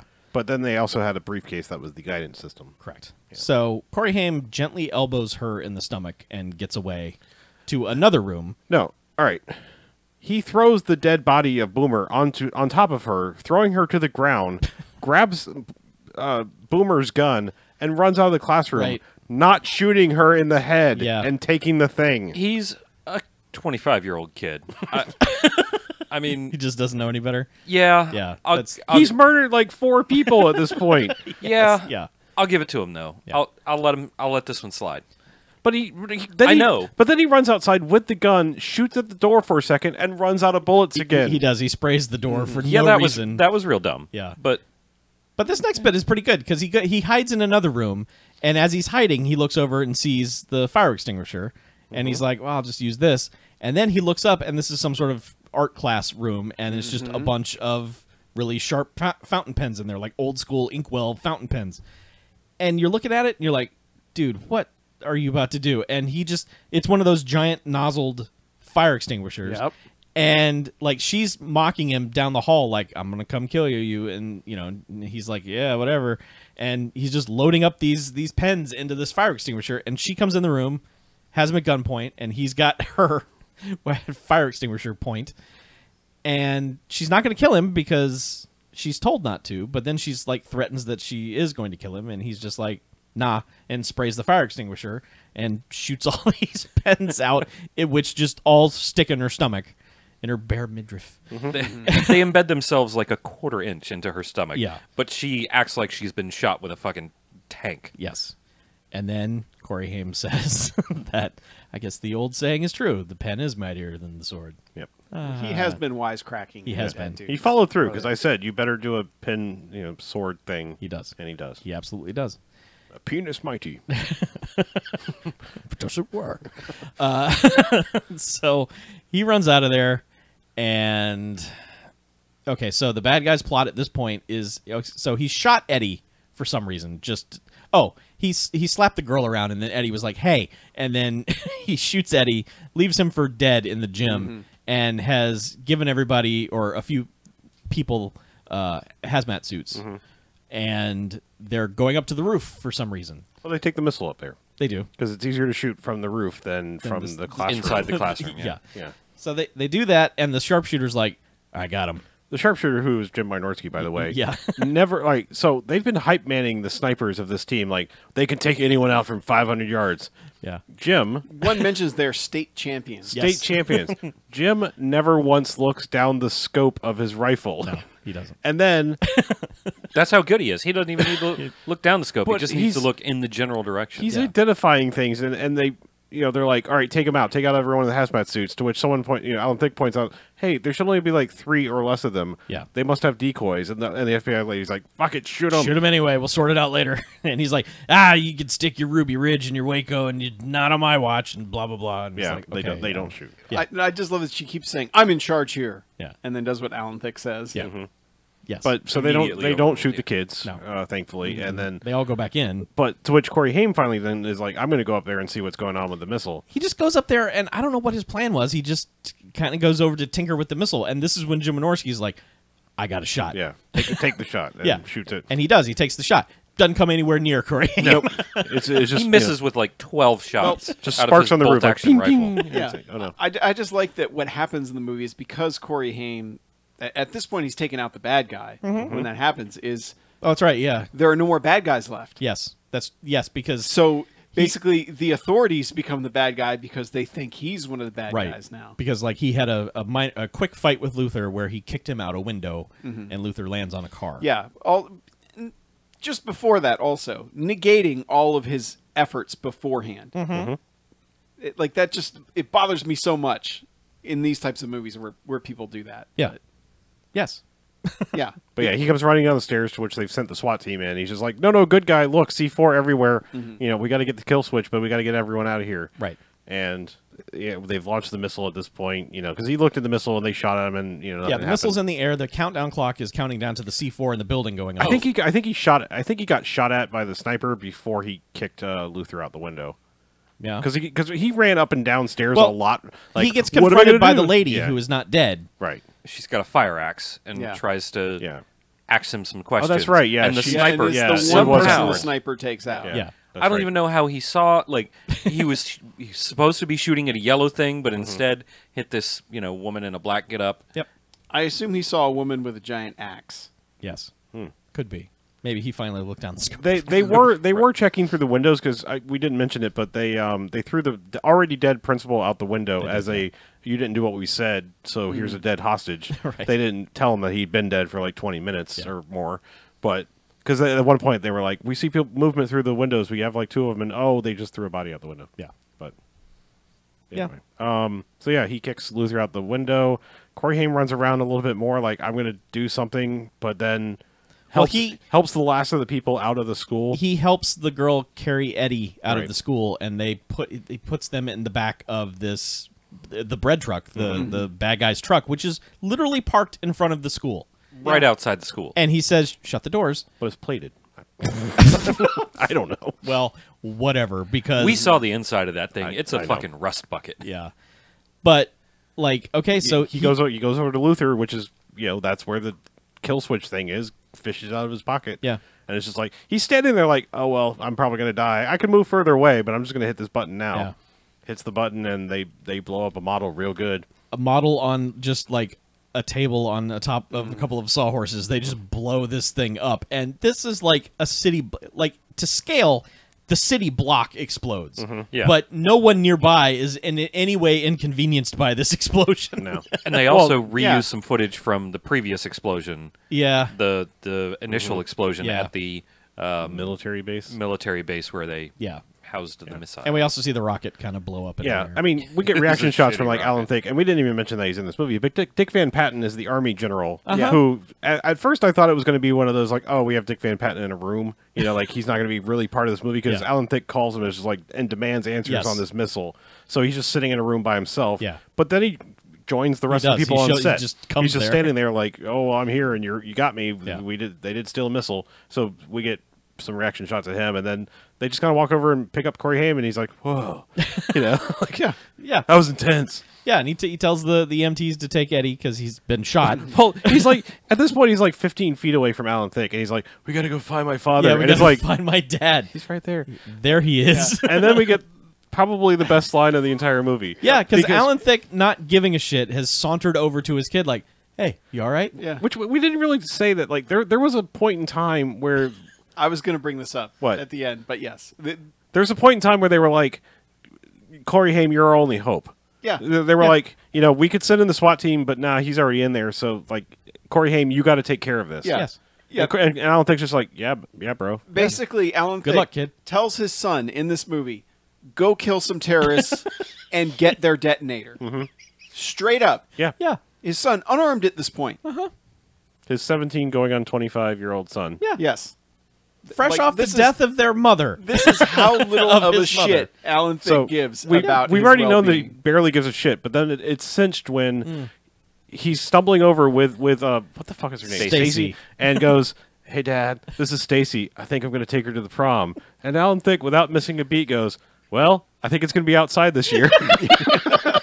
Just Yeah. dry as shit. People died. The local high school no longer exists. Time for a joke. Yep. Also, when Corey Haim kicked Luther out of the window to his death, he also leans out the window and goes, "School's out." Yeah. Because of course Well, he did. right. Also, right after his dad told him, "Hey, you're going to have to murder the terrorists and get the detonator. It's the only way." Yeah. He goes, "Well, can we move back to Bronx?" And Alan Thicke's like, "That's a promise." And then he hangs up the phone. He's like, "Damn, should have asked for a car." So Yeah. I mean, everyone's being quippy It's at the worst quippy, possible time. Yeah, no one gives a shit.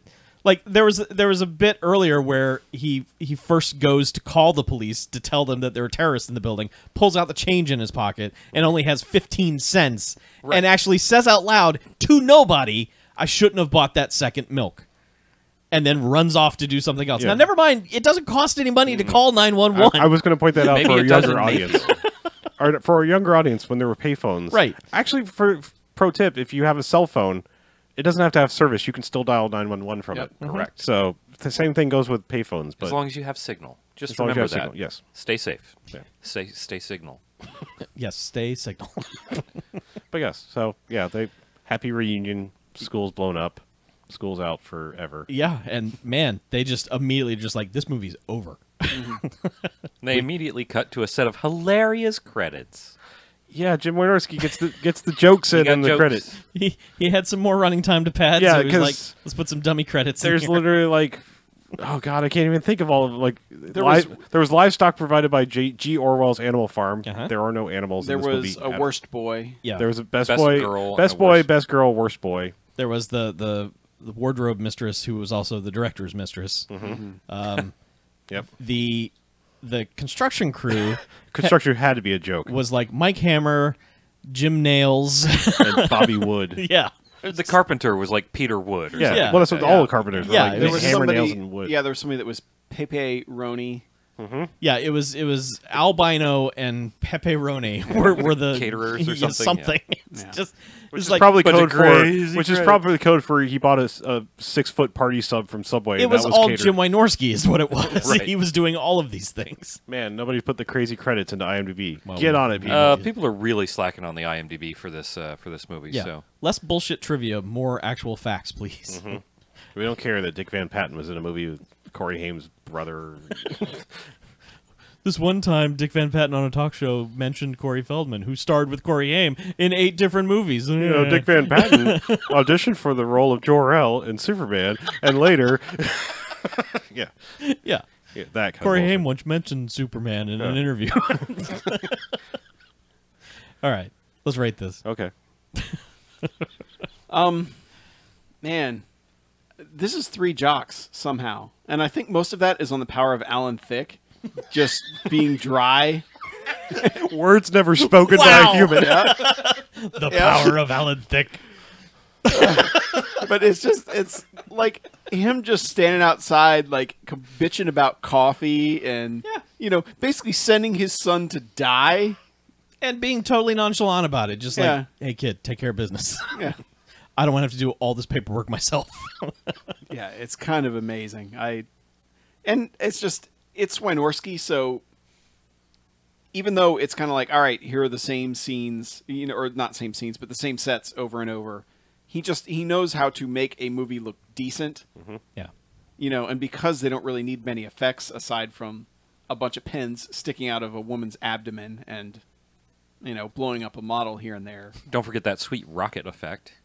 Yeah, the there was missile. there was Yeah. a pretty good cheap ass missile, and also the the Burning Man, the ticket to Burning Man in the hallway. Yeah, That guy got it pretty good. That dude was on fire for a long time. Yeah, they let that guy stumble around a while before they put him out. Yeah. But yeah, it's dumb, but it's fun. And the jokes actually work most of the time, and the ones that don't are like so cheesy that they kind of work anyway because it's Corey Haim delivering them. Yeah. So, I give this one 3 out of 5 Corey jocks. Crocs. No, those are ugly shoes. Those are bad. Man, I don't know where to rate this one. I'm somewhere between a 2 and a 3, and it's... I think I'll just go with a 2. It's palatable.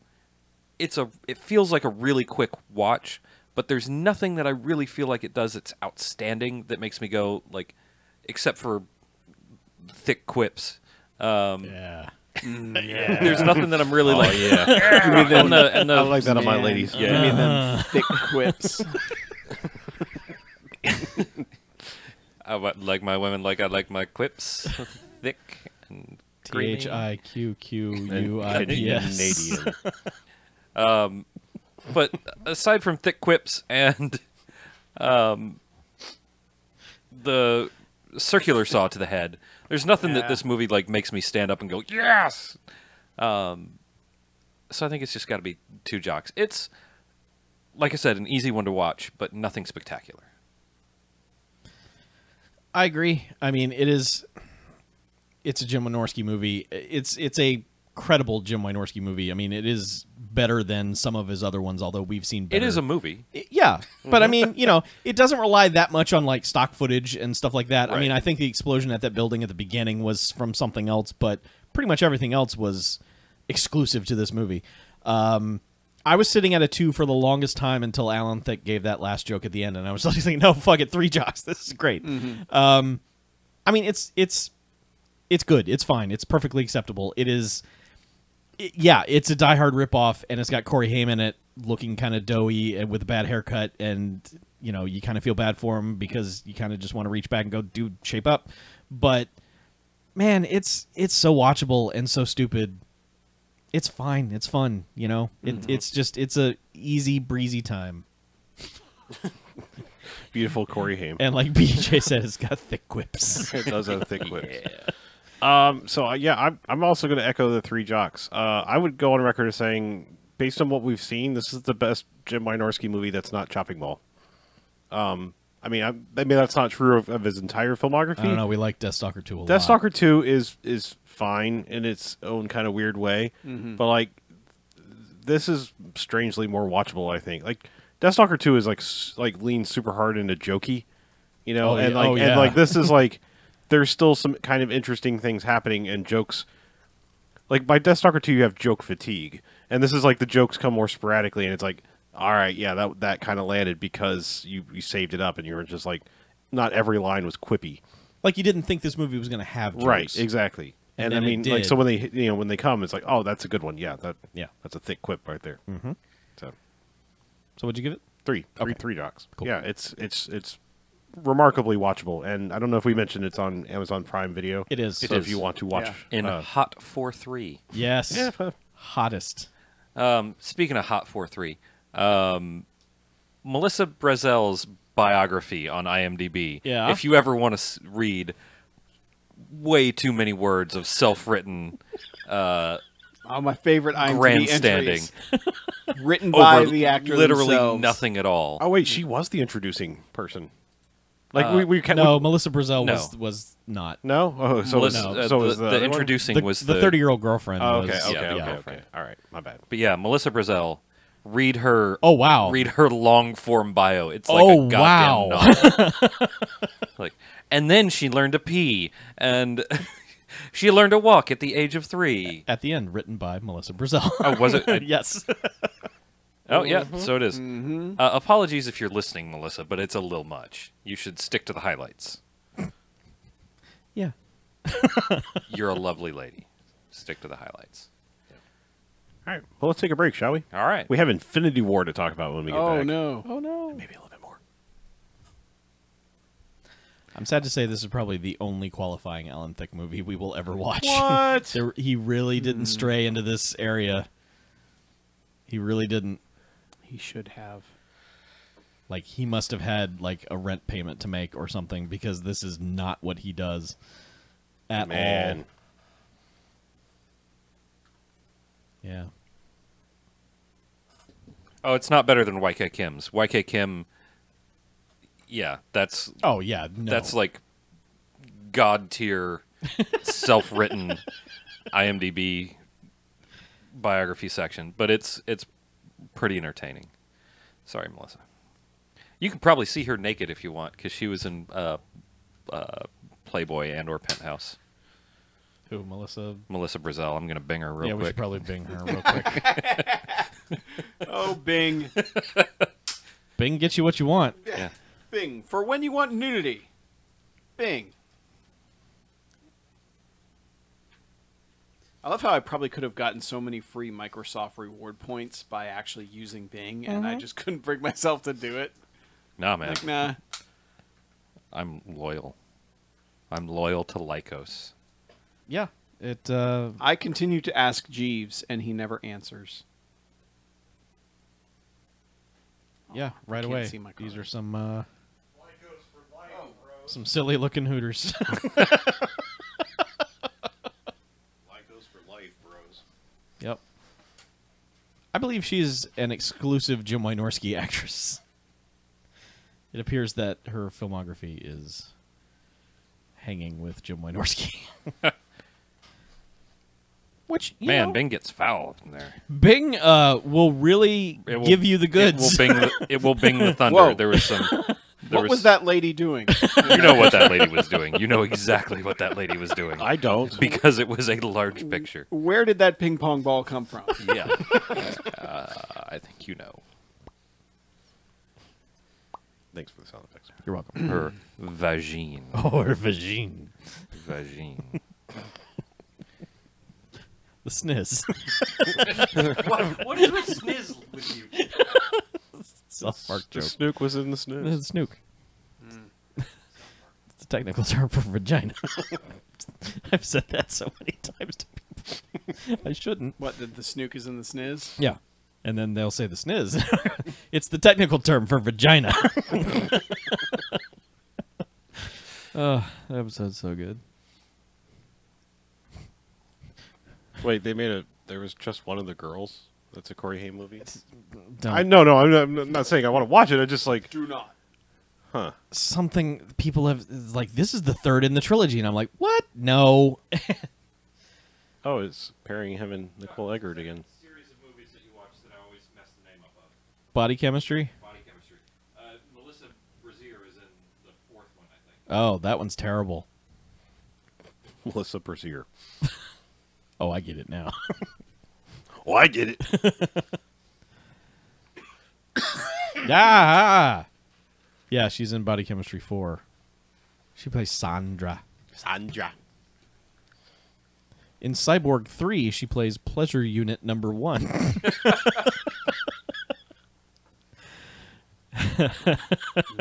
Yeah.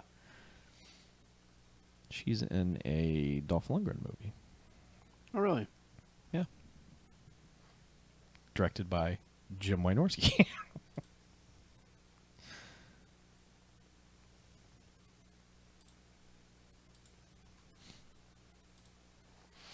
Well, shall we? I have the fucking Clutch Nixon theme stuck in my head. Okay. Cool. Good for you. I just had to. I think I had to speak it out loud. Maybe it'll. That'll dissipate. Yeah, it'll dissipate eventually. What are people asking me about 90s Hooters? I believe the term you used was ookie Oh, yeah. at some point. 90s Hooters. They're are all ookie. hard and ooky. I can't disagree with that. 90s Hooters were a mistake. Everything in the 90s was a mistake. We fucked up. Shush. For 10 years, damn it, we Chuck. fucked God. up. You're just Chuck. You're so wrong. Haircuts, Hooters, bad. All bad. The golden age of hip hop was in the 90s. Yep. That's- so shut your face. I will allow. Shut the fuck up. I will allow. Okay, fine. Do you White realize how people. many amazing albums were released from like '94 to '96? No, because he doesn't. Because he was listening to the shit music. Name one. Shit music. Anything you like. All of them. Sonic. Yeah. Chumbawamba. Vertical Horizon. That fucking Rob Thomas and Santana thing. No, that song can fucking die. The other three bands are good. I really like Santana's playing in that song. I can't help it. All right. I Old just- age I of love- hip-hop. I love It is his, pretty I love his smooth. tone. It is. I mean, things that were actually considered alternative 90s, you know, Yeah. there's electronic was badass in the 90s. There was so much good in the 90s. Yeah, man. Third Eye Blind. Nope. Nope. Nope. You get yourself some 4 on the floor. You're going to live a semi-harmed Yeah. kind of life. Smash Mouth. Were they 90s? Yep. They were? Yeah, late 90s. Okay, I thought they were like 2000. I thought they were like right on the I cusp. think they kind of broke in I like was like 97, 98, 98. somewhere around there. 2000s when movies were still using Smash Mouth songs, so when you go back, it's kind Okay. of confusing. You're Well, it's like, basically all the Shrek movies, right? They're like, Yeah. hey, Smash Mouth, remake a monkey song for us. And they're like, On it. yeah, we got this. gotcha, brah! Flavor Town! You know. Yeah. Flavor Town. Let's do a second half. So I'll cover my thing real fast, and then we'll just jump right into Infinity talk. Sure, cover your thing. Cover my thing. Let's do this. Okay. All right, welcome back. Hey. Hey, second half, BMFcast. It is the second half. So it would be an all Avengers Infinity War half, except I must cover one other movie real fast. I completed the Maze Runner trilogy by watching The Death Cure. Ooh. Did they cure death? Did they run mazes? No? Kind of know to both, but all right. So Okay. all right, It's still good, though, yeah. I mean, despite the lack of those things. Our new young adult expert, Harlow. I mean, here's the thing: these movies could be so much worse than they are, and then that sounds like these are the very definition. We've talked about things that are much better than they deserve to be. These are pinnacles of that. Okay. Like these movies are so much better than they deserve to be for what, you know, the intended audience. Like there is somebody trying. There is somebody trying with style. I mean, if it's failed by anything, it's failed by some okay actors here and there. You know, like some younger actors. It's like, I don't know if you're like leading material. I'm not talking about the lead dude. He's fine. But there's some other ancillary characters. It's like, I could take or leave you as an actor, you know? But I mean, by the third one, like, you've got good things going on. Littlefinger's running around being a bad guy. Walton Goggins is in this movie. Whoa, hold Yeah. on. You buried the lead. Yeah. Because I was leading up to it. I mean, you know, there's good shit in this. Like, I mean, the opening sequence in the third movie is like damn near Fast 5 caliber insanity. All right. It's fucking good. Like, I mean, I would rate them like this. Overall, I would say the first one you're going to kind of watch and be like, the fuck is he talking about? Like, it's weird just because of how I was introduced to it, because I knew fuck all about this. I saw the intro, like, in a public sitting. Like, I was waiting for my car, and they had, like, a movie player in the lounge or whatever, and I was like, the fuck movie is this? Because it's one of those, like, late title card things. And I was like, what is this? This is, you know, you kind of have my interest because it's got this, like, you know, cube thing going on, and I didn't know shit about these movies. I was like, well, you have my interest, and I'm going to go watch the rest of this. And I was like, that was all right. And then the second one is, like, considerably better, and the third one, I think, is almost as good as the second one. So, I mean, like, they just get better. Like, there's some good-ass action sequences in the second and third one. I think the third one kind of ends a little bit on a wet fart, but, like, not to ruin the whole thing. You know? Like, it's just, they're fun, and they're worth watching. Yeah, I even like it despite, like, Barry Pepper's in the second two. You know? Oh, no. Yeah, and he's fine in it. Like, that's the thing, is, like, he doesn't dismantle any of the things that they've built to be good. Barry Pepper's okay now. Barry Pepper can be okay, especially, like, this version of Barry Pepper, who's, like, you know, Mad Max style, like, you know, post-apocalyptic surviving Barry Pepper. Yeah. Early Barry Pepper was like, you will like Barry Pepper now. And I was like, no, I will not. I do not care for him. Yeah. And then he went away for a little bit and came back grizzled. And I was like, okay, I'm ready for Barry Pepper. Plus Giancarlo Esposito All right, sir. is in, I believe he shows up in the second one, along with Rosa Salazar, who I think is going to be increasingly more awesome as we see her, because she's good. You're selling me. Well, I mean, she's cool. She was the best thing about that Chips thing, if you ask me. Yeah. Yeah. So I'm just saying, like, Giancarlo Esposito has been in a weird, like, show up in weird things for a little bit yeah. sequence for a while now. I think he just likes to work. But yeah, I think he's there, like there is a show he showed up on that I don't want to talk about, but it was like for like literally 2 minutes to give a speech, and then he was gone, and I'm like, wait, what? Yep. No, I mean, he has a somewhat significant role in the second two of these.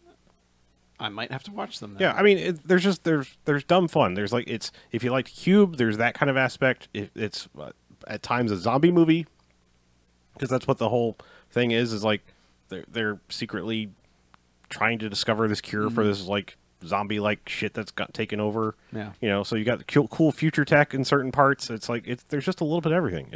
They're fun ass little movies. And I think that the Wes Ball, the guy that made all three of them, he's got a fucking blockbuster just waiting to come. Like, you know, I feel like these movies all did fairly well because like so many of these other young adult things just fizzle out or they keep going and the cast doesn't want to do them, like the fucking Divergent series. You know, like like they were just like, oh Jesus Christ, why did we sign on to this whole shit? But like these, you know, it's like one director for all three movies. He obviously kind of wanted to do them, kept going with it, and I think visually, like honestly, I would say he's someone that you could throw in the Fast franchise. I mean, he really could like do the next one if like they can't find a director. Like he's like these movies just got progressively more interesting visually, if nothing else. So Well, good. yeah, like I said, they're fun little movies, and I recommend them. okay. But now we have a large fun movie to talk about. Oh shit. Are we going to go full spoiler zone? I think we should talk a little bit broadly about it without spoilers, and then you know sound the klaxons as we do, and tell you to shut off if you don't want to know anything. Haven't seen it. Yeah. Yeah. So It's made $170 billion, so all of you have seen it anyway. So You would think. you would think, but you never know. I managed to avoid spoilers until Monday. I made it to Tuesday. Nice. Yeah. We did good. Were you we talking did about good. when you Internet, saw it, but or like you had spoilers before you No, saw I it? made it. Saw it. Oh, yeah. okay, Yeah, okay. like, I I thought you were like, had I nothing- got spoiled right before I saw No, it. and the thing is with me, like I went to see Black Panther on Monday, so I made. Where the hell did you manage to see Black It's Panther? still playing in Oh, yeah. theaters. Oh yeah. That Yeah, movie's because In, it's like, not out regular yet. theaters? Yeah. That movie's still Oh, wow. cranking in the dough, man. Yeah. Nice. It made like another $5 million the weekend the Avengers came out because people were like, "Yeah, we should go see that again." My theater was full when I saw Black Panther. Like, Wow. yeah, it was in a People little love closet. Black Panther. Yeah, but yeah, I made it all You the want way. to give us a quick review of Yeah. that? It's good. I mean, it's strong. It has a lot to accomplish in its running time, and you kind of feel like it needed some bits of it needed more time. I feel like Killmonger kind of got the least amount of time that the film needed more time with him, I think, because he kind of just shows up and then just sets everything in motion, and then everything is like, okay, we got to undo all of that, and then they do, and then it's like, all right. So it just, I liked his character. I liked his character's motivation. I just felt like I needed more of it. Like I wanted him in the movie more. You are also the only person that made the analogy Am I? about it. Yes. that I Okay. heard, which is surprising to me, but yes. That was the first thing in my head was like, he's Clubber Lang. He feels like he has not been given a shot, and you can say that Rocky is Wakanda basically overall. It could be either Black Panther or Wakanda, but he is just, you know, you guys are fucking around. You're not paying any attention to what's really important. Also, I'm the best, and I'm gonna fucking kick your ass, and he does. And kills Rocky's trainer, you know, and then then that movie they have to like I have to defeat him now. We have to do everything we can to defeat Clubber Lang. That movie at its core is Rocky 3, and like I said, I'm totally cool with that. So I enjoyed it a lot. I regret not seeing it sooner because the smaller theaters at these metroplexes are fucking trash. Like the Yeah, screen the is tiny ones are small pretty rough. and they're not bright enough, and the sound system is lousy. It's like only the big screens in the metroplexes now are worth a damn, you know. So, but anyway, Black Panther's great. So, and while I don't think it's important to see it before Avengers, it helps in that when you see these characters in the Avengers, you're like, oh no, I really like that person. I hope nothing bad happens to them. Yeah. Because that's what the entire movie of the Avengers is oh no, I hope nothing bad is about to happen to you. Yeah, I mean, that's it feels like Black Panther, the only way it ties in is knowing who those people are. Because this movie, like, Infinity War is not concerned about introducing people at all. Nope. You know, and there's plenty of people that they bitch about the Marvel movies that it's, oh, you have to watch them all or you don't know what's going on. And it's like, kind of, yeah. I mean, this is the season finale of the TV show. So you go, hey, what's this 24 show about? And if you show up on episode 24, you're going to be like, none of this makes any fucking sense. This is stupid. Yeah. And it's like, yeah, because you didn't watch the rest of it. You know, I mean, this is probably the most unapologetic of, like, yeah, this is a serialized thing. And if you haven't been keeping up, sorry, because, you know, like, Thor, a lot matters what happens in Thor Ragnarok for here. Yes. Even though I have issues about that, which we'll discuss once we get in the spoiler zone, but... Okay. Can I make an analogy while we're making analogies? Sure. Yeah, let's do. All right. I feel like some people that I've heard some critiques along the lines feel a little bit to me like, you know, somewhat, what do they call that? Bitches. Foreshadowing. No, like the like the Easter lilies of wrestling, if you will. Like the people that like only show up for the pay-per-views and be like, I don't understand what's going on. Okay, What's going on with this storyline? Yeah. So like they think they can just show up for these Avengers movies and they're going to get it all. And it's like they're not, you know, first off, if you care that little about the whole thing, I don't know why you're, you know, watching the big thing only. You know what I mean? Like why are you only trying to watch the big thing and not everything in between? Like if you're a fan, and if that's your complaint, you know what? The internet exists, and you can watch 1,001 catch up on everything video things. Marvel even makes their own. Yeah, they do. Catch up on everything that leads you to here. If you give that little of a shit, you can go watch those 3-minute promos that they bother to throw in the wrestling pay-per-views that catch you up on whatever shitty feud thing is happening on this one. Yeah. So I'm sick of this because it's like we live in a world where we just because like you're not heavily invested in something doesn't mean like we have to coddle you. Like we live in a world now where it's like we can be ambitious and say you're either fucking with this or you're not. Yeah. You know, and how hard is it to watch movies? You know, like I mean, it would seriously be like trying to pick up Breaking Bad at the start of season 4 and just being like, I don't know who any of these people are. This story doesn't make sense. It's like, you needed to... That's the way this story is told. And there are Marvel movies along the way that you can probably skip. You can probably skip them. I don't think the Dark World has any fuck all to do with anything that happens. Other than that's where an Infinity Stone comes from, if you care. But I mean, by this movie, they're literally MacGuffins. Like they literally mean almost nothing. Yeah, but I think they give at least a little flavor of each character. Sure, just enough for you to get a sense of the character. I don't. So you don't. Honestly, you really don't. I don't think have to. I'm kind of in the opposite camp. Like if you think you need to see all the other movies, you don't. You should. You should because they're an enjoyable time. But you don't really need like. So many of these characters are so ubiquitous at this point, and they give enough of their personality time to shine before shit gets real. That I think it's just that complaint falls flat. Yeah, let me back up on that because like all right, so if you are the person that is only watching the pay-per-views, you're only watching the highlights, if you will, you know, and you don't care about everything in between, then don't bitch about it. Like don't be like, well, there's not enough story and enough reason for me to care about it. Well, there was, but you didn't bother. Right. You know? I honestly don't think that the people who are making the complaint of, you mean I have to watch 19 movies to go see the new Avengers movie, I don't think they're actually... I think they're either just trolling or they're just... They were already out anyway. They're just putting a contrarian opinion out there anyway to be edgy or whatever. If you honestly feel like there's a new Avengers movie out, oh, you mean I have to go see 19 other things for it to make sense? You're not an actual functional human being who honestly thinks that. I don't think that's... I mean, I think there are people bitching about it because people want to find any tact to attack the Marvel movies because there are so many people rooting for them to fail. The only problem is that there are a billion more people paying to go see Marvel movies. So I'm still enjoying them. And that's, I guess that's my thing is it's like... When they start sucking, I'll stop watching. Yeah, and make a bad one, and then I'll go, ooh, guys, maybe let's wrap this up. And, you know, I saw, like, I don't remember what it was, but like Letterboxd, like a 1-star review for Spider-Man: Homecoming popped up, and I was just like, how? Yeah. Like you don't watch movies, or you don't understand them. Yeah, or you wanted a specific thing, and when you didn't get it, you fucking raged. Yeah. Like I don't know, but it just. I mean, yeah, everyone's I feel entitled to like- opinion, obviously, but like in a world like we were talking about this on our Discord chat, in a world where movies like Catwoman exist, there's no way any Marvel movie is a 1-star movie. Period. Like, you want to see a bad movie, you want to see a bad comic book movie, I'll show them to you. Like, Elektra exists, Catwoman exists, Catwoman is Green Lantern exists. trash. I mean, Green Lantern isn't even that bad comparatively to some of those other ones, but Yeah. these are I mean, you could arguably watch 1-star Elektra movies. and just be bored Yeah. for 2 hours, just bored out of your mind. Exactly. Yeah. I'm just like, there are plenty of 1-star comic book movies. Not Spawn.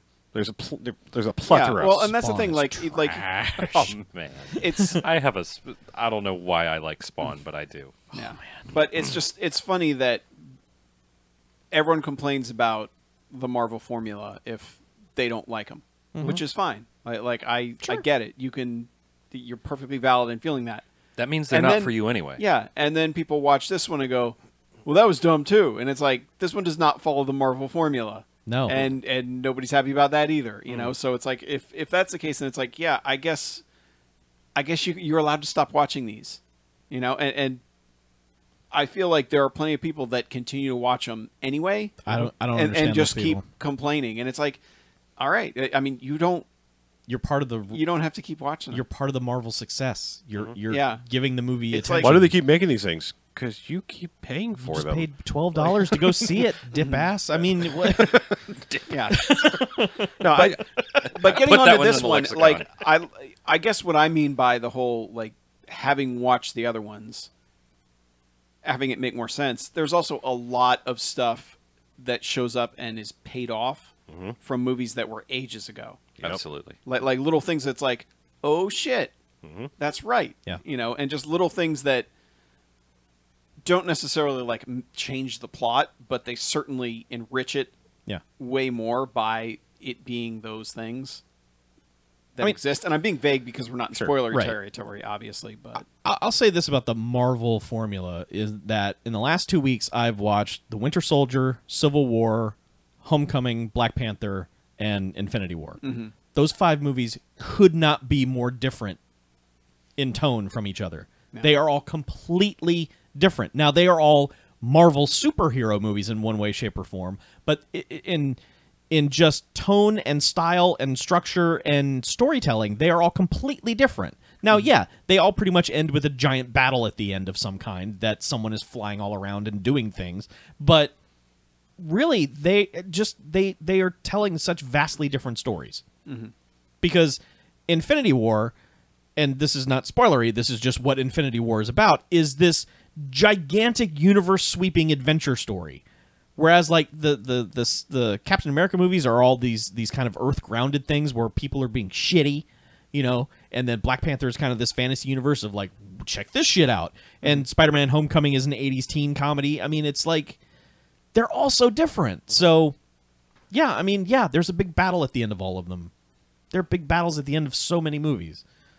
yeah, I guess just what I was trying to say is like I find it fascinating that like I think if nothing else, Infinity War is bold in that it is just saying, look, if you're not on board, you don't know who these people are, we're not going to coddle you in any way. We're just you might can jump in and figure it out along and play the home game and enjoy it, but you know you probably have some knowledge of some of these characters, you know, and what their basic powers and functions are, but yeah, just I mean, like literally, this is a sequel. This is the 19th part of a series, and there's no Cliff's Notes. You know, just here you go. This is you know, you better be on board with this shit or go the fuck home. Yeah. I mean, I would say that like the one that most people probably skipped or just haven't gotten around to is Doctor Strange.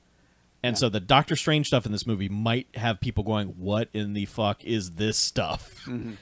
But if you saw Doctor Strange, you'd But- be like, that makes sense. But yeah. they say like, oh, look, here's a wizard, Yeah, and I he know- does I wizard. know- I he does know. wizard shit. And Yeah. And that's what perfectly more fine. is there to? I Like, know. Yeah. Okay, there's a lot more depth to Doctor Strange. Yeah. And But like his Doctor cape Strange stuff, the I movie. can see people like, what is this fucking cape He's got a doing? magic cape. I know, but it's just I'm just How hard is that to fucking grasp? I know. I'm just saying that's probably the Magic one. cape does magic cape shit. Yeah, I'm just saying like if people skipped a movie, it's probably Doctor Strange. That wasn't the giant hit that most of the other movies were. Yeah, It was or good. You Ant-Man, should see it. Yeah, but who that doesn't isn't matter even in this movie. at all. Yeah. I just another quick thing is I said that. Well, I talked a little bit about a couple of the Marvel movies that I'd watched that I was going to marathon them all. I did. In fact, actually, I take that Nice back. job. I skipped the two Guardians movies only because I'd already seen them multiple times, and I was like, You even sat through Dark World? all right, so we like Okay, I didn't watch that one. no, I either. did. Did Did you fast forward through it? here's the thing, like I can't figure out what it is. I don't. I think Thor: The Dark World is better than I remembered. It still puts me the fuck to sleep, and I can't Yeah, it explain does. it. I cannot explain it. It's very dark, and It's- the pace it's is something about really slow. Yeah, I like when they're on Asgard and they're doing Asgard shit. I am all about it. But the second it's like you're in like the underworld, whatever darkness, I'm just like, oh, what? Like I can't explain it. Like I everything about it that was my complaint about it, other than it putting me to sleep, I've almost backed up on. Like Kat Dennings isn't nearly as annoying as I remember her being. Like everything about it is like, oh, I honed in on that because I was trying to like place why I didn't like this or why it was making me feel sleepy, but it's still not bad. Like it's something about it. It's just sleep inducing at times. Age of Ultron again, I think is so much stronger than I was giving it credit for. Like I think maybe just watching them all quickly, like pretty close together helped a lot. I see. I kept having this problem with the Captain America movies because, like, I watched The Winter Soldier right after rewatching the first one, which I adore, and was like, it's not as good as that one. And then when the third one came out, I had rewatched The Winter Soldier right before it, and then went back and gave Winter Soldier a lot more credit. And this time, I rewatched Civil War, and I was like, that's a lot better than I was giving it credit for. I still don't understand the giant fight that everyone has. I think that's kind of dumb, but the movie itself is a lot better than I gave it credit for. Yeah. So No, almost every one of them was better than I remember. Like I liked them all, but I think I liked Doctor Strange and Ant-Man even more. Like because like this was on the second viewing for both of those. yeah. Like it's just I was like, man, these are both so much better than I even thought they were in the theater. But anyway, just quick catch up. I mean, I still don't think there's a remotely bad one among them. No, there really isn't. I mean, it's I know a lot of people complain about like Incredible Hulk, but I still like Incredible Hulk. Like I know It's not bad. It's just it doesn't fit with where they took Hulk at all. Yeah. Like it's totally so very different. But like Especially now, because Yeah. Bruce Banner is basically comic relief at this point. yeah. But I mean that Brazil stuff is so fucking good in that movie. Yeah. I love that section. Yeah. And I think the best thing that this isn't spoiler because it's showed up in Ultron how many years ago, but I still love like I know this is a Joss Whedon joke, and I wonder how many people actually catch it. That the antithesis to fight the Hulkbuster armor, is called Veronica, when his girlfriend was Betty. Yeah, Good one. Betty and Veronica. Okay. How about that? That Joss. Yeah, Anyway, that's pretty fucking clever. it is. But I feel like the Marvel movies, yes, they are kind of focus grouped and designed to appeal to as many people as possible, but there's also this fit and finish and craft to them that means like I don't think they could ever make a 1-star movie, which is why those reviews bother me so much because it's like, watch more fucking movies. I will show you a 1-star movie. I can show you plenty. I can show you plenty with budgets that are still 1-star movies. And these, it's just the craft is there always that, okay, yes, you may not like how they're structured or the plot or that everyone's a quippy superhero, but It's a comic book movie. yeah, but it's kind of like I don't feel like they'll ever be bad. Like I just feel like if they're going to keep doing this formula, they're going to keep being good. And I think that's the thing about Infinity War is my reaction was much like the first Avengers, where it was just like there are so many fuck yes moments and so much just sheer spectacle that I kind of lose rational ability to like analyze the movie and look at it and think on it like on a critical level. Yeah. And be like, yeah, well, it's clearly they could have defeated his plan if they'd done this. And it's like, I don't care. Like things are just going crazy, like there are so many moments where I was just like, fuck, yes, as things were happening in this movie that I don't even know how to like, I didn't know how to review it rationally. Mm-hmm. But I know I enjoyed the shit out of it. Yeah, there was one moment in particular in Infinity War where I thought I was about to come out of my seat. I thought I was going to leap to my feet and just be like, I was waiting for the theater to do it right a split second before me so I could join in, but I was just, man, you could feel the energy of everyone in the theater going just like, fuck yeah, this is the best thing ever that's happening right this second. Holy shit. But everyone was too embarrassed to actually act it out. But I knew we all wanted to stand up and go, yeah! And one of the characters that I had no idea was in the movie, like, I was like, yes, fuck yes, just because of the casting. I was like, oh my god, this is the best. There's a lot of that sort of stuff that happens. Yeah. And, and one character in particular that shows up that I was like, fuck yes, that's a great way to bring that character back. Yes. Yes. Is it time to go to the zone? I think we are chomping at the bit to... I mean, yeah. I guess. I mean, Give your... It's a great movie. Yeah. Yeah. I think it's great. It's one of those things. It is such a dense and heavy movie that I can't, in a single viewing, accurately represent it. Like it took me second viewings of something like Ant-Man, and that's fluffy. To really like come to full appreciation of. This is probably going to take 3 viewings before I'd be like, oh, I have now absorbed everything about this, because it goes all over the place. It is. It is one of the zips. busiest. It is one of the busiest movies, and I don't mean that in like a bad way. It's just one of the busiest movies. Yeah, like people are like, it's like, 2 hours and 40 minutes. I'm like, holy shit! It never slows down. It never slows down. There's no padding whatsoever. I mean, I kind of described it as a page turner. It is just like, oh man, just get to the next. Like, okay, now get back to the and where are these guys at? And okay, yeah. And I'll say, like I've complained about. Like Guardians 2, I was like, okay, so you get your group of people together and then you split them all up. Right. This is the best possible version of how that works because you take groups that aren't normally together and you split them up and throw them together. So, I mean, there are like 4 or 5 different things happening at once, but the way they weave between each of those stories and those groups that they've got together, it's the pairings are so good. It was kind of like watching a trade paperback of a story. Yeah. It's just like a trade paperback of a crossover event. And you just whip through a bunch of pages and you just... It's like, I know on the next page they're going to say what these guys are up to, and then, holy shit, I can't believe that. And then, it just keeps going. The other kind of vague thing I'll say about it is that, I mean, all of the movies... because they're movies, have conflict and they have stakes and they have, it's like, oh, I hope they defeat the killer James Spader robot and he's going to, pick up the city and plummet it back to Earth. But deep down you're like, yeah, they're going to stop that. They're going to, because it's a movie.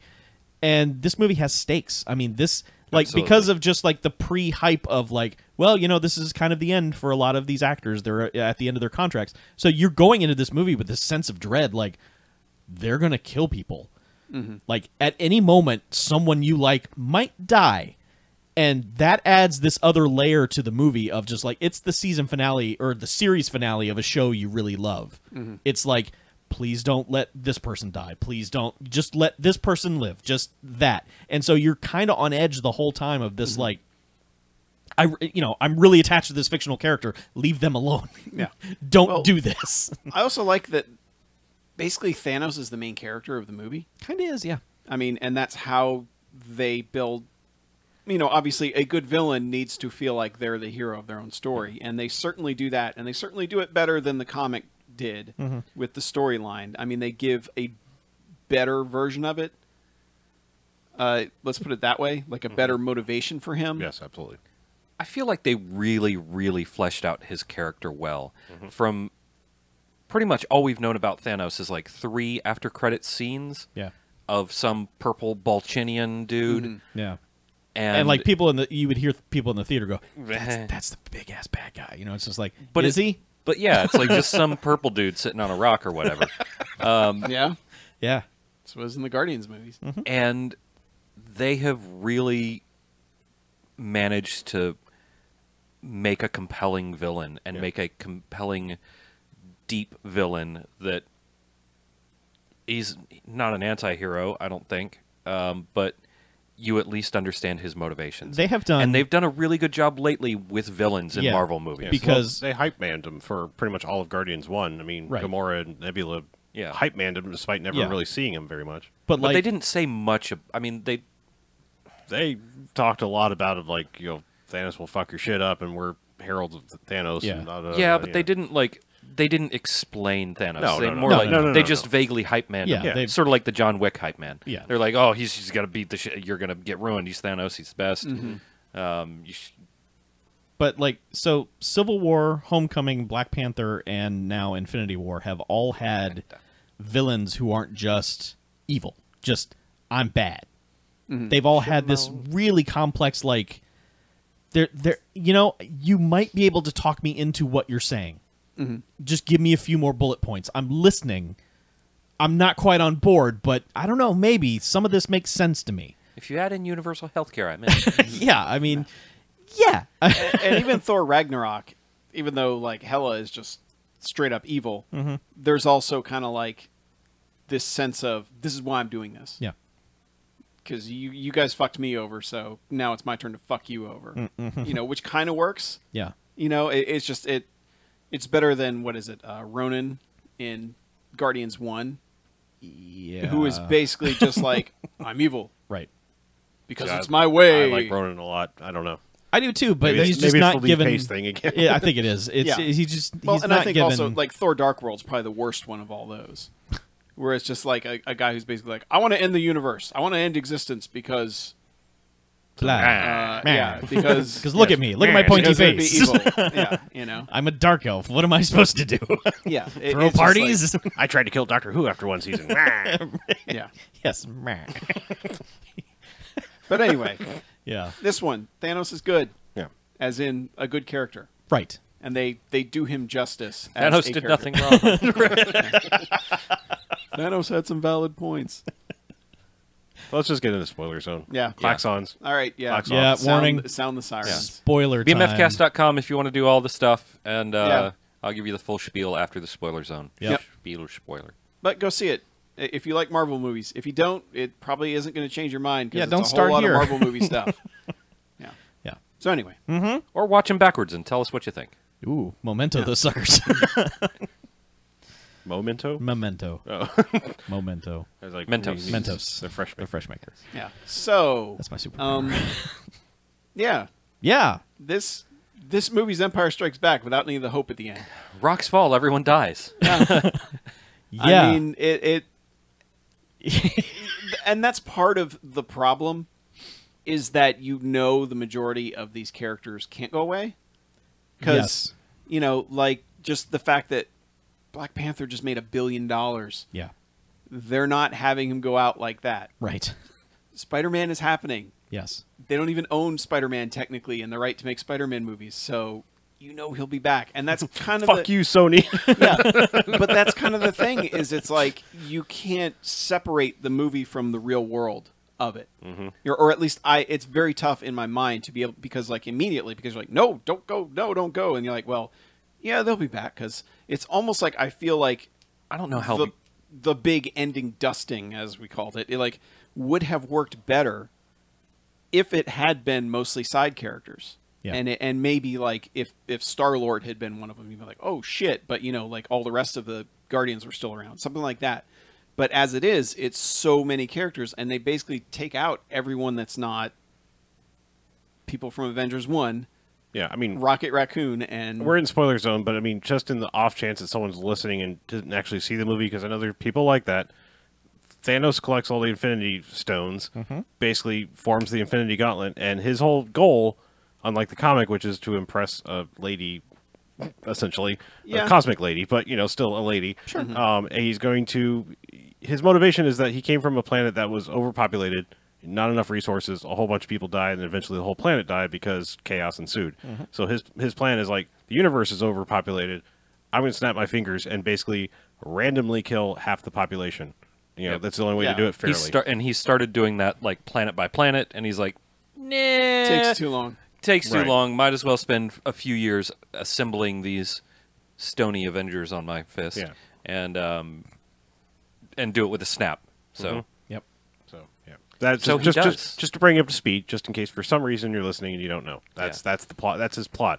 And as we said, It as works. you're watching the movie, he makes a lot. It's kind of like Killmonger. It's like you're making a lot of good points. You're just an asshole. Yep. Yeah. You know, like Well, and the thing is too is it's everyone's like, well, if he had the power to warp reality, he could just make more food for everyone, or give solve all the problems. And I guess that's yes, it's true, but it doesn't work not for a character motivation. And he's kind of a character that has no problem killing off half the people, so he's like, that's an easier solution. Yeah, I Yeah. mean, because they And- flash back and show he's already been doing it, Yeah. and so it's just like, well, you're not just going to do all that and then become a quote unquote humanitarian. It's not like you're just going to say grain for all. It's like, Yeah. no, you've already Well, gone down the murder path, and the it's also- genocide path, so might as well do it big. yeah, and he very clearly claims, I'm the only one basically with the balls to do this. Yeah. Like I know it's in some ways wrong, but no one else is going to do it. And I mean, it's technically the same plot as like Kingsman. It's the same kind of thing. It's Yeah. like this shit's fucked, and the only way we can deal with it is Yeah. kill it. I mean, that's more environmentalism, but this is like, Yeah, it very much was the Kingsman plot of just, hey, man, someone's got to do it. And I think the thing that makes you not obviously root for Thanos is that it's not up to you. right. I mean, you don't get to make that decision, dude. Yeah. Big purple dude. So, yeah, everyone should band together and stop you. Yes. Yeah. So But I yes, also- so you have these real world conflicts Yeah. of like, yes, I know that these characters are going back, but man, I listen to other people talk about this in spoilery chats, and yeah, I think it's effective. I mean, if they just changed Black Panther to Okoye instead of him, I feel like my brain wouldn't have gone, hold up, none of this means anything. Like, because I still would have been like, shit. Yeah. But I would have been like, well, that's going to be interesting for what that does to Black Panther 2, when that eventually comes, and this might be more permanent. And, yeah, I know, Spider-Man, they could have gotten away with it and still made another Spider-Man movie, because they could there's other Spider-Men. Yeah. I mean, That's a good point. you know what I too. mean? It's like they could have just been like, psych, we're actually making, Ben Reilly or Miles Morales or something. Like, we could have like done another Spider-Man and just, fucking swerve of the century kind of thing. Like, you like Tom Holland, psych, he's gone as Spider-Man. Yeah. Like that would have been fucking And powerful. And he's the one who gets to sell his I know, death yeah. because I guess what people have said is basically they figure that his spider sense is the only one who why he's the only one who realizes what's going on before it actually happens. Yeah.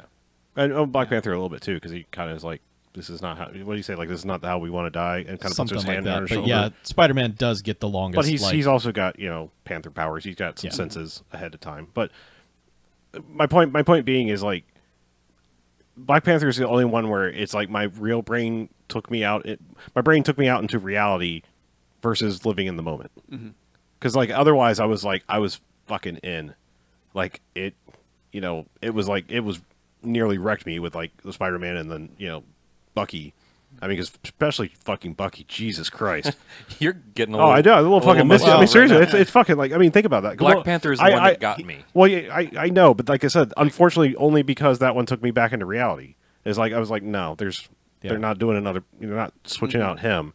But after having just marathon the fucking Captain America movies, the Bucky one hits hard because it's like those are all about like redeeming this friend who's, you should just let go. Really, you should. Yeah. But Well, I will admit I was already a wet sack of goo when Iron Man got stabbed. I was like, oh fuck, let's Oh, yeah. hold on, Yeah. because I was prepared for that. Because you're like, okay, Robert Downey Jr. Yeah, cannot do he's this forever, old. and he gets fucking stabbed, and I'm just like, oh man, we're not doing this. And that's how I thought. That's what I thought. Like they were gonna end on was this like, oh shit, what are we gonna do without Iron Man? But then it was just like, no, what if we just murder half of the galaxy? Yeah. And I was just like, but my brain with Black Panther and Spider-Man immediately went to, no, Yeah. you got to make other movies. I'm on to you. So it undid that for a moment, but just the utter silence of the last like minute of that movie that carries into the title card, which then blows away like sand vaguely into a 2 and then is gone, and the audience just sitting there like, Holy fuck. Oh yeah, fuck it just just sucked happened. all the I wind out think of everybody. What I love about it is Thanos didn't want to rule the universe. yeah, no, it wasn't a power trip. He fixed things and then he fucked off and retired. Yeah, he went to his cabin in the woods. Well, fixed as in his mind. Yeah. Fixed the universe. Yeah. And then was like, all right, I'm going fishing. And that little smile he gives, not a huge toothy grin or anything, but just this little like, I did it, and then hard cut to black was just like, fuck. Like if that had just been it, you know, like obviously there's another one coming, but if that had been it, just like, Jesus, that is just dark. Yeah. So. And I like the swerve with all the deaths that everyone was talking about, how Chris Evans doesn't want to do this anymore. Yep. How Robert Downey Jr.'s contract's up. Yep. And they're the two main ones that survive. Yeah. You know? Yeah. And I guess, like, talking about other stuff that happens, like, obviously there's a lot more going on in this movie. Yes. I feel like everyone gets their moment except maybe Groot, who doesn't. Groot gets Groot a got his, Well, fucking he Groot gets got the one his moment. moment. He gets 2. Yeah, I guess. He gets some battle moment in Wakanda, and he Yeah. also Yeah. gets his The the the Kingslayer, the So Stormbreaker. Stormbreaker. yeah, Yeah. So Stormbreaker. Go on. Thor Ragnarok is about him learning how to do everything without needing the weapon to do it, Right. and saving all these Asgardians and getting out. And this movie fucking erases Thor Ragnarok. Basically, everything that Thor had gained in that movie Yeah. is gone now. Like they basically took Thor Ragnarok and said, "Nah, we reset everything. Fuck it." Kind of. And on a side or note to it's that, him like forgetting the lessons that he learned. I think there's room in the Thori for him to maybe get knocked down a peg again. I'm hopeful. Yeah. Maybe I'm being too optimistic, but it made for a it did- goddamn awesome moment. Yeah. Oh, yeah, Is that of your course. fuck yeah moment where you want to stand up when Thor comes in and starts wrecking when shit? he lands in Wakanda. Holy fuck, Yeah. dude. Like Yeah, that that is- the I was- energy in the theater was just like, come on, everyone, get on your fucking feet.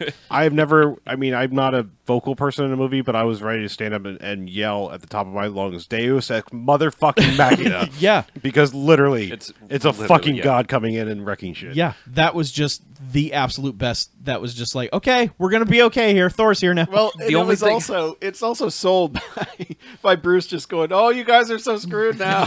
Yes. yeah, Bruce sells a lot of stuff in this movie.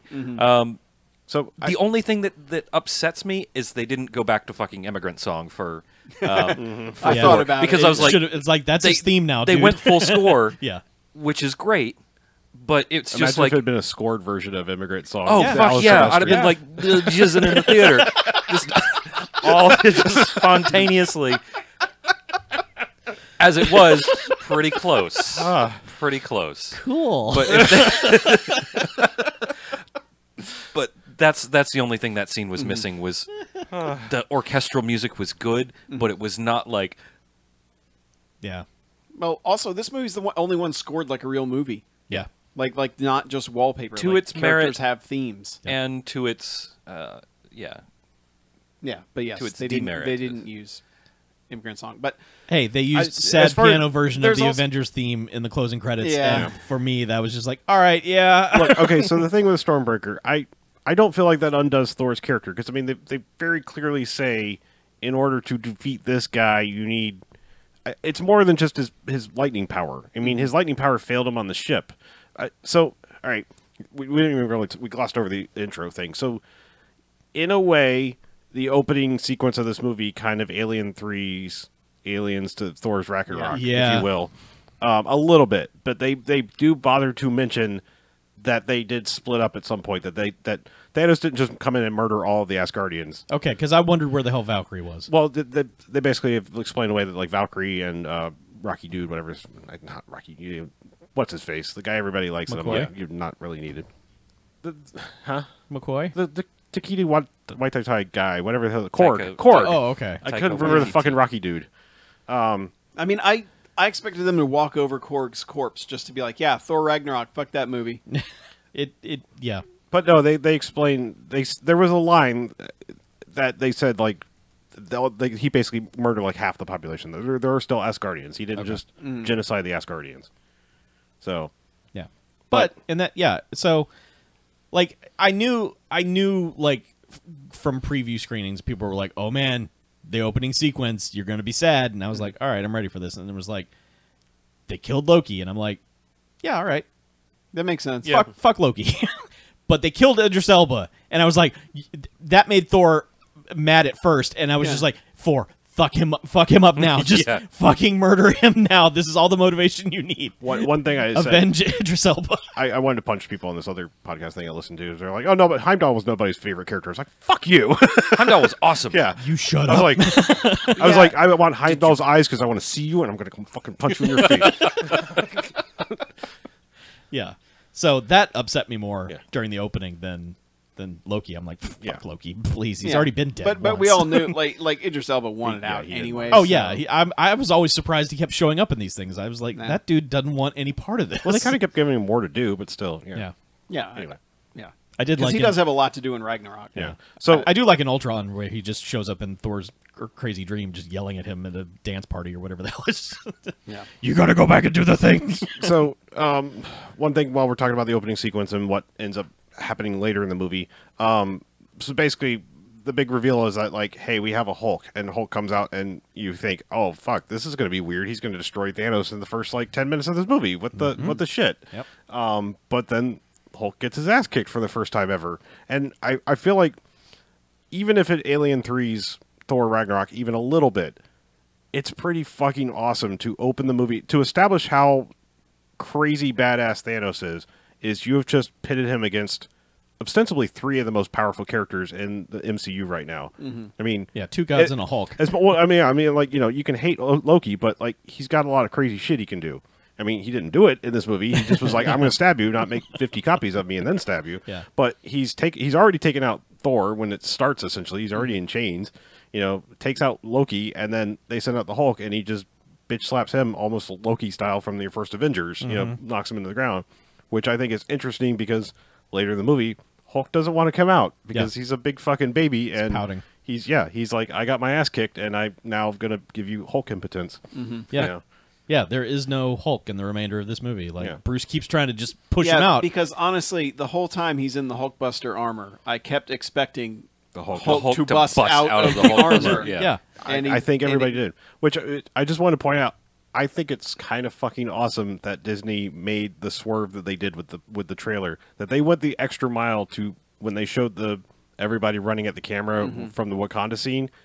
They put the wrong CG in there on purpose to give you a swerve. Yep. They showed Hulk running in there and not the Hulkbuster armor. Yeah. I mean, technically, it's all Bruce Banner anyway. I know, but you know, I think that's Yes. fascinating Yes. that Yes. that they quote unquote fake trailered you. Yeah. I mean, I think that's great. I good. mean, in a weird kind of way. Like, I mean, I know a lot of people are like, "I was expecting Hulk to be there," you know. Yeah. Well, you did get some Hulk in the movie, and he And to Got that beat. point, I think it's actually far more fascinating that it's Bruce Banner taking the risk than, you know, his actual quote unquote Hulk armor. You know, I mean, it's like it's showing Bruce himself to be a hero, not just, well, I'll rely on the big guy. You know, right.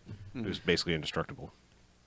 I will say it was interesting to me how much Guardian stuff was in this, although it started to make sense because of where the story went, that it had to have that much Guardian stuff in it. So that was surprising in a good way of how much Guardian stuff was in it.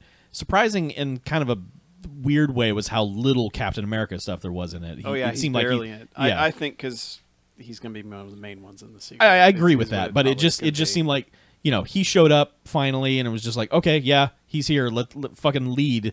And then it was just like he's just kind of, you know, dour in the background of a lot of shots. You know, just being hairy and broody and just, you know, which is fine. I like this new version, but it's just like I He's need been more. through some shit at this point. Yeah, Yeah. But like the shot that's in the trailer of him trying to push Thanos' hand back, like that's the shot that everyone was like, oh man, they're going to kill him.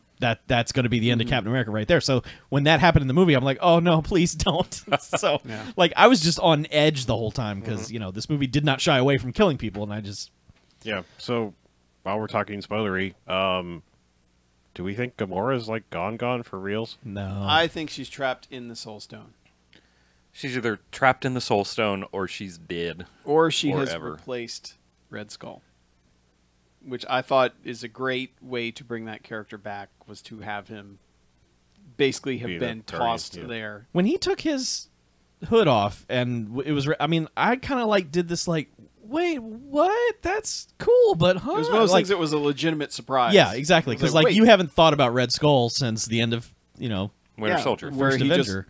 just vanishes. Yeah. And then I went back and was like, wait, I thought and they were like, no, he melts for a little bit, but then he just rocket propels up into space. And Marvel was like, yeah, we kind of did that because we didn't know what the hell we were going to do with him, and yeah, we figured it out. So, yeah, Vanished to the Shadow Realm. that was a cool surprise. What was the other surprise character? The Collector? Is that the one you're like? Oh No, snap! Peter Dinklage. Oh, yeah. Yeah. Oh okay. I Well, didn't know the Dank was in it. well, you made it sound like a character. I mean, like who he's playing. no, I was just like just oh, actor. Peter Yeah, actor Dinklage, just- wise. yes. Okay. That was fun. It was good. I liked the fact that he was a dwarf, but he was like Huge. 11 stories tall or Yeah. whatever. Yeah.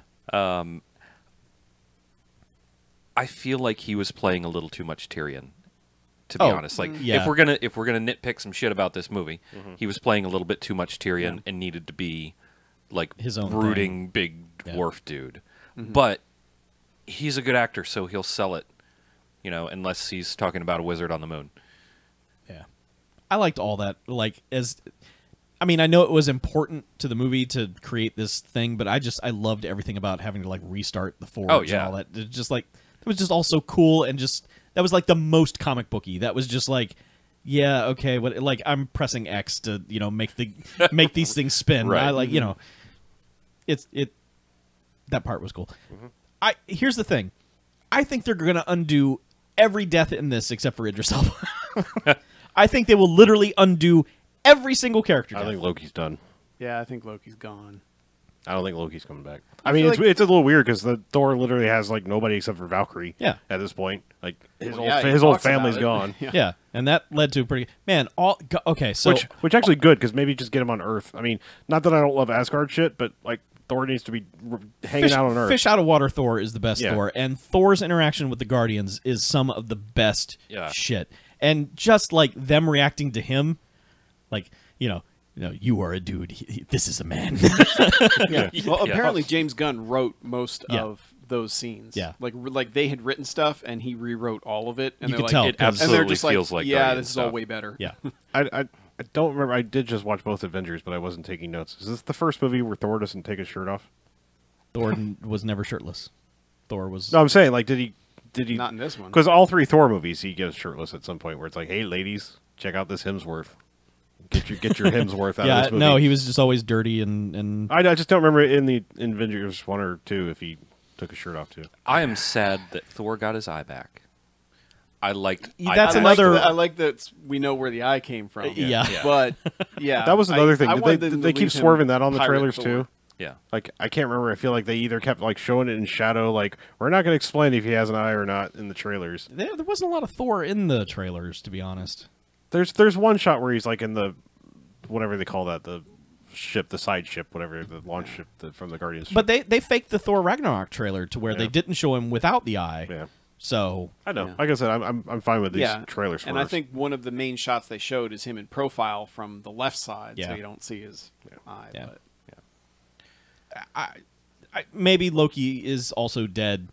I know for a fact Idris Elba was never coming back, but I think they will figure out a way to bring.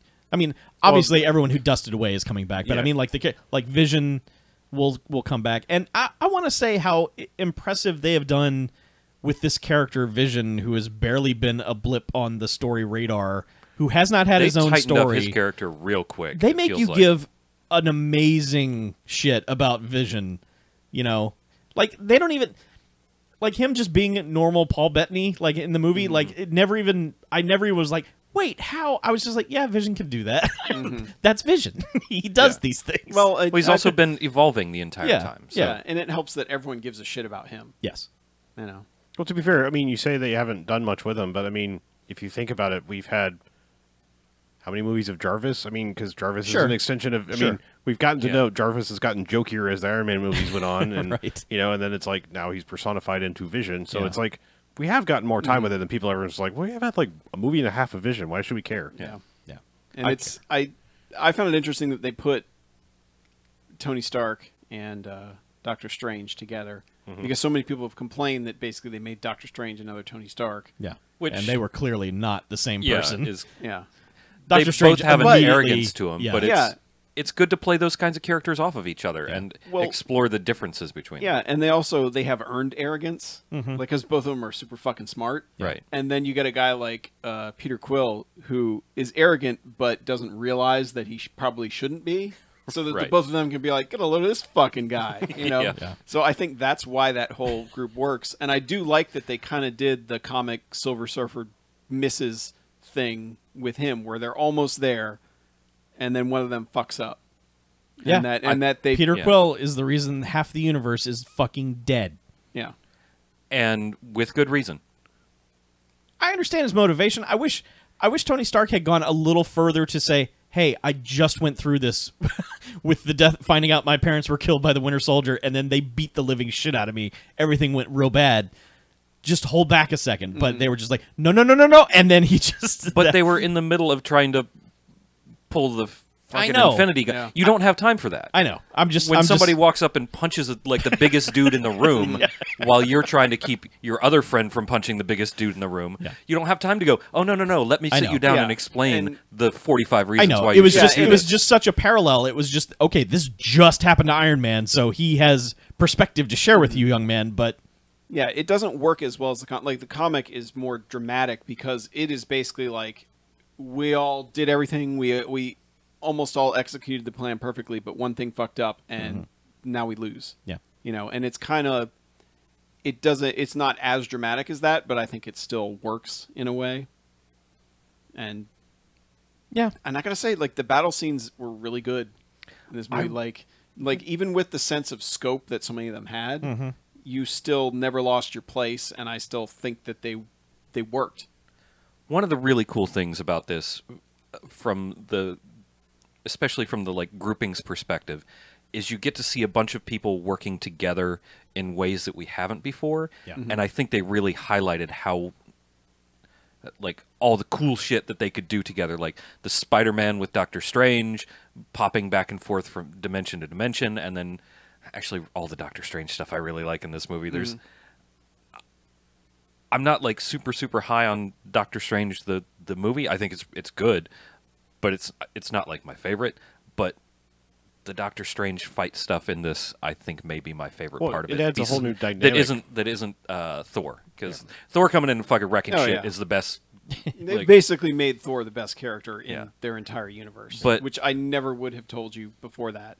after those first two movies have been like, yeah, And I guarantee after the next one, I'm going to be back to like, yeah, Captain America's the fucking best out of all of them. But But like Doctor Strange going almost toe to toe with Thanos, it's like, holy fucking shit, this dude is legit.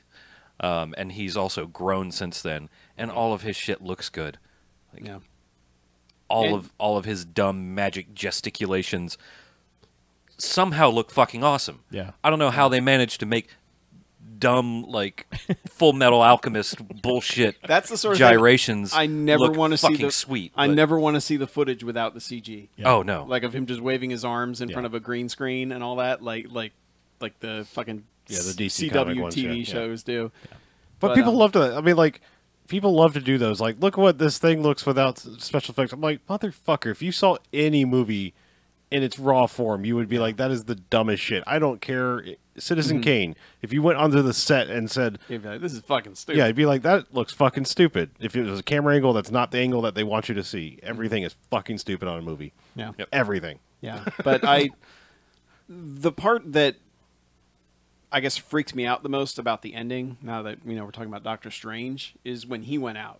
I was like, oh, they're really fucked, because he seemed to be the only one who knew what the plan like that had a plan that went beyond that. Well, that's the thing, is that yes, there are 2 or 3 things along the course of this movie that someone does something stupid, and that's why the plot persists to keep happening. Like Peter Quill doing the thing to prevent them from getting the gauntlet off is why the finale of that movie happens. But everyone was like, why did Doctor Strange give him the stone? And it was like, 20 minutes earlier, he just said he went to the future and watched 14 billion different outcomes, and there was only one that worked. Obviously, that's what he's doing. Yeah. He gave him the time stone because that was the only way to get from point A to point B. Mm-hmm. Or that, and he obviously knew that Tony. Yeah, was Tony probably needs the to reason. live somehow. Yeah, exactly. It was like whatever it is to not let Save the Tony cheerleader, die. save here. the world. Right? Yeah. In the outcome where we win, Tony has to live. So. Yeah, I mean that. But yeah, I expected him to then not fade away into dust at the end, because he would always obviously have to be the person to further explain what else has to happen. Yeah. But now that he's gone, well, I don't know where we want to jump in the timeline of what happens in the movie, but the post-credit thing, they're about to introduce arguably the most powerful character that they've had so far. I mean, Captain Marvel. Well, yes. Yeah. Yes and no. When you say Captain Marvel, that's the I know, old I know. Different. Yeah. I know. I did it on purpose because I know 7 Carol things about comic Danvers. books, and that's one of them. Yeah. Yep. Yeah, I mean, that was a good tease, because not only did it let you know, yes, this didn't just happen to the heroes, this happened to basically, like his plan worked, like straight up. Yeah. There's no doubt here. It affected everything. That was honestly such an important post-credit scene. Like, they know that people stay. My entire theater, not a single person got up. Not one person I saw one left. person get up, but they ran out, and I saw him come back in. It was more like, I have to piss really bad, and they knew run back in. Yeah. But Everybody stayed, and like, you have to see that. I think. Here's the stupid I think thing: you have to see that. even after having sat through that entire movie, I didn't know if the post-credit sequence was going to be dealing more with what was happening. So like when that car crashed, I was like, what the fuck's happening? And like not even occurring to me that it was like, Because there was the nobody in the leftovers, car. like, Exactly. thing, like Yeah. there's nobody in the car. Yeah. Like it was no, just to me it was like, yeah, who's driving that car? Yeah, I was like, who's going to recruit Nick Fury? For something? Yeah, exactly. yeah. I was thinking the same thing, and then I thought, oh wait, no, they're doing the whole leftovers thing of just everyone fucking vanished. Yeah, I mean, it took the plane crashing. And I was like, oh, that's why there's an empty car. Because immediately, I don't know, because it's the last time we really saw Nick Fury, I was immediately like, what kind of Winter Soldier plot is they're crashing cars to take out Nick Fury? Right, yeah. Yeah, exactly. Man, they've employed a lot more cars to do this. Also, I will say that I want to watch an adventure of whatever Maria Hill and Nick Fury have been doing, going around. I guess I'm just really bummed that they kind of floundered with what to do with Nick Fury, because like after Winter Soldier, man, it was like, okay, Shield's fucking done, and Captain America was like, don't you dare start that shit up again. He was like, no, I'm just gonna walk the earth, wear these cool sunglasses, and then he just pops up for a second in Ultron, and then it's like, dude, It's really a shame because, like, I mean, I'm not saying this like to be mean. I just feel like we're less than 5 years away where you could put Nick Fury or you could put Samuel L. Jackson on a TV show as a regular. Because I think he's lost some of his cachet. I mean, well, I think you could. well, I don't he's think you have to pay for 70, isn't he? I mean, he's He's getting old. he's an old motherfucker. Yeah. But I mean, like, they could roll him into a series regular of Agents of S.H.I.E.L.D., and then people might actually watch that show. I'm just saying, like... That's what I was going to say. Like, he should be in Agents of S.H.I.E.L.D., yeah, for sure. He's still a little bit too big of a movie star to do the TV thing, but I've said that about other people, and, like, next thing you know, it's like, so-and-so is on a TV show regular. Yeah. Glenn Close is on a TV show regular, something. But anyway. I feel like... I feel like it's dumb for that to be a thing anymore, for people to not do TV. And I promise I didn't have that thought prior. Like, I didn't come up with this joke first and then come up with that. I actually honestly want to watch the adventures of whatever the hell they've been doing since. But then I was like, oh, yeah, it'd be called How I Met Your Motherfucker. Yeah. I do like that they almost got a motherfucker in. they from Almost, got yeah. super close. Motherfuster. Yeah. Which I is- almost which got is upset an when he appropriate reaction to dusted that. out too. I was like, oh no. I had totally, also talking about watching the old ones, I had totally forgotten that they put the Ezekiel 2517 on his fake gravestone in Winter Soldier. Like, I mean, they don't let you see the whole quote, but I was just like, The path of the righteous man, ... And I'm yeah. like, That's good. But yeah, that is a good tease Yeah. to have. Oh, yeah. You know, basically have Captain Marvel Is about to have probably have received the message, About and to now go we and do all get this shit, you know in 9 months or whatever we get a prequel movie set in the 90s with her, where hopefully it's like Captain America, where you're just like, I can't not root for this person. Yeah. Because that has to be what they've got to be banking on, because, you know, she's going to be the star of whatever the next Avengers is, you know, whatever the Does- Infinity War sequel is. Yeah. Does Captain Marvel live in space or something?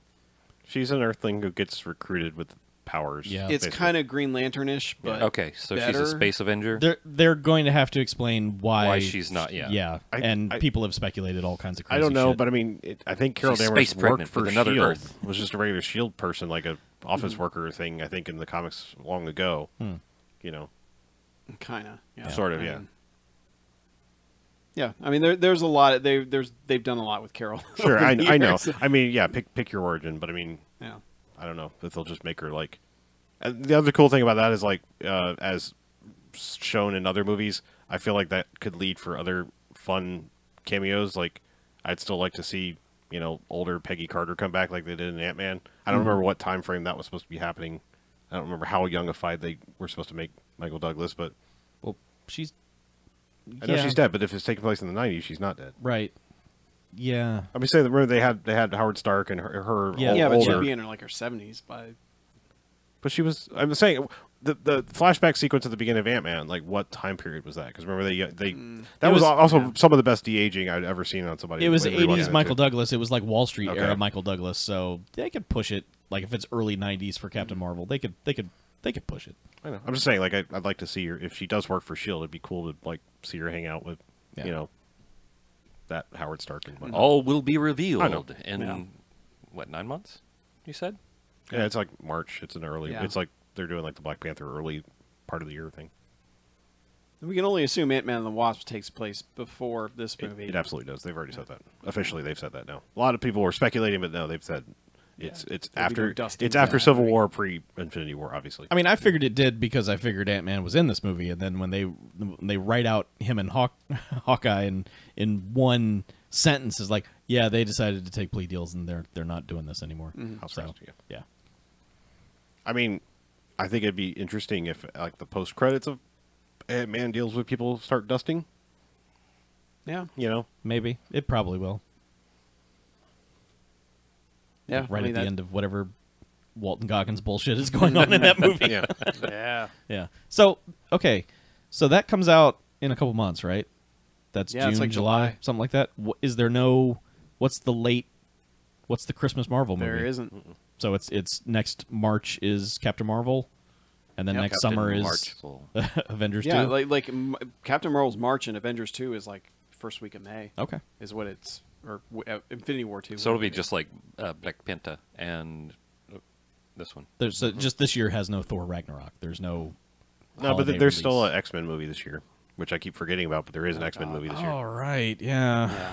And they pushed all the other ones back. It's yeah.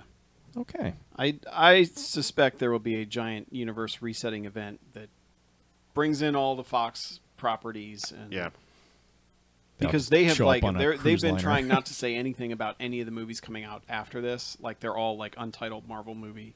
Maybe It's just- Captain Marvel will bring Yeah. the X-Men from the past of the future to undo time She's in the Brood Saga. and punch Thanos in his nutsack chin. Yeah. The I do like end. that they called that out in the movie. Yeah. But like, you almost wonder if they added that in later after everyone saw the trailer and was like, "Hey, Steve Austin with a nutsack on his face." Well, we've known he's been a Balchinian for Mm-hmm. a long time, so Yeah. Oh, Venom. Is that That's the October still? Marvel movie. Yeah, but I guess, I sort of. I can't. I mean, I is honestly it? can't regard those as Marvel movies. is that going to have Like, I hate to say it. Spider-Man in it? No. No. It's barely Venom gonna is have a s- Venom in it. Yeah, it's And a Venom Spidey doesn't thing. work if they don't have a mutual hatred of Peter Parker. It's the Yeah. it's fucking X-Men is. We'll see until what they do. February. Who knows what they'll do? Ugh. Maybe. They pushed X-Men all the way back to February. Oh, really? Okay. Yeah. Maybe they're trying to rope them in somehow. Like I don't know. I don't know. Dark Phoenix. Yeah, and there's no Star Wars this Christmas, so I don't know what Disney's putting out. Wreck-It Ralph 2? Yeah. You know, it's like When's Incredibles 2? That's soon. It's this Yeah. summer, yeah. yeah. We So got timing-wise, everything Solo's feels coming weird. out in like Yeah, 2 Solo's weeks. May 25th, yeah. Yeah. Honestly, they will be probably at that point they'll probably still be stealing money from Infinity War will probably still be stealing money from Solo. I mean, that's the stupid thing. I mean, I know it's still going to do just fine, but I'm saying that's too close. Like, I think for box office for their own shit. Yeah. Yeah, we'll see. I honestly think that there's enough money and nerddom to go around, Yeah. so I don't think they're worried about it. Yeah. Avengers has already done, or sorry, Infinity War has already done almost $1 billion I in think it already has. a week. Not a billion. So I don't think Yeah. they're worried about it at all. I'm not worried about it because it's Disney. They have plenty of money. No. Speaking of money, though, Well, all 12 of nice. All 12 of my Disney shares. I need. I need. Oh, them the to- Mary Poppins sequel is the big Disney holiday thing. Yeah, that's. Mary. Oh, trust me, That's- that thing's gonna make a fucking mint. You think Yeah. Mary Poppins? Who's the Dick Van Dyke sequel? character? That's all I need to know. How's my Dick Van chimney? Dyke. How's my chimney sweep? Go off now. I don't know. Well, chimney charoo to you. How chimney rude. Please get us out of here. Yeah. All right. Patreon.com/BMFcast. BMFcast.com. BMF@BMFcast.com. 9105JOCKSBMF or 910-556-9263. And that's it. Hit us up on our Discord. The button's on the website. Join up. Help us fight the tide of. It's been kind of slow lately. That's all. Yes, the tide of slowness. Yeah, Yeah. exactly. Slow tide. Take it easy. Slow tide. Slow tide. Right. Let's fog out here. Yes. I'm Harlow. I'm Mackie. I'm BJ. I'm Chuck. And this is BMFcast out. Thanos did nothing wrong. Apparently, Dick Van Dyke will be the Dick Van Dyke of the Mary Poppins I sequel. said it. I said it. What? Are they Yeah. going to CG make him young? No. Also, Colin Firth and David Warner. So he does have a kid, though, right? So there's Jane Banks, right? So Emily Mortimer's our new Dick Van Dyke. Yes. No. Does that say Banks? Yes. Yeah, it's probably his daughter, and then Mary Poppins and her have a lesbian thing, and that's how it's going to make bank. I don't think that's. what's I would watch the shit out of that. Of course you would, but I don't think Disney would go for that. Just Mary Poppins scissoring these people. I'm going to clean your chimney, Kevin. Jesus.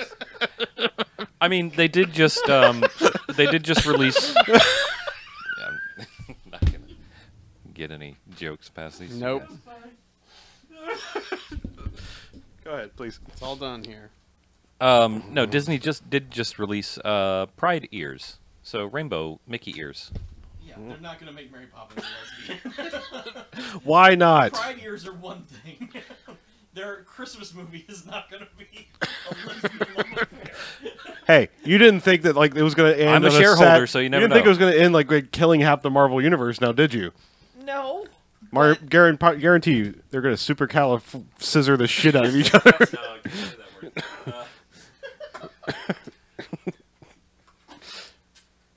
Supercalifragilistic sexpialidocious. Yeah, there it is. Lesbialidocious. Lesbialidocious. There it is. That's the joke. Give her a spoonful of sugar. A spoonful of sugar. Yes. Now you got it. Spoonful of Call sugar. the porn people right now. This is Mary Poppins Spoonful Triple of X. Sugar makes Mary Poppins go down. Yes. Yeah. Yes. This is going to be some good post-show tack on. I would say Patreon content, but we don't do that anymore. Patreon. All right. Well, on that note, Man. We got jokes. Clearly we sweet do. dreams of the Emilys scissoring each other. Wait, who's Mary Poppins now? Emily Blunt Oh, really? and Emily Mortimer, right? Emily Blunt, right? Emily Blunt. Yeah, is see, I the was- new Mary Poppins. Yeah, I said that sweet dreams of the Emilys scissoring each other. Scissor sisters. Oh my god. Sorry, Mary Poppins, but I don't feel like dancing.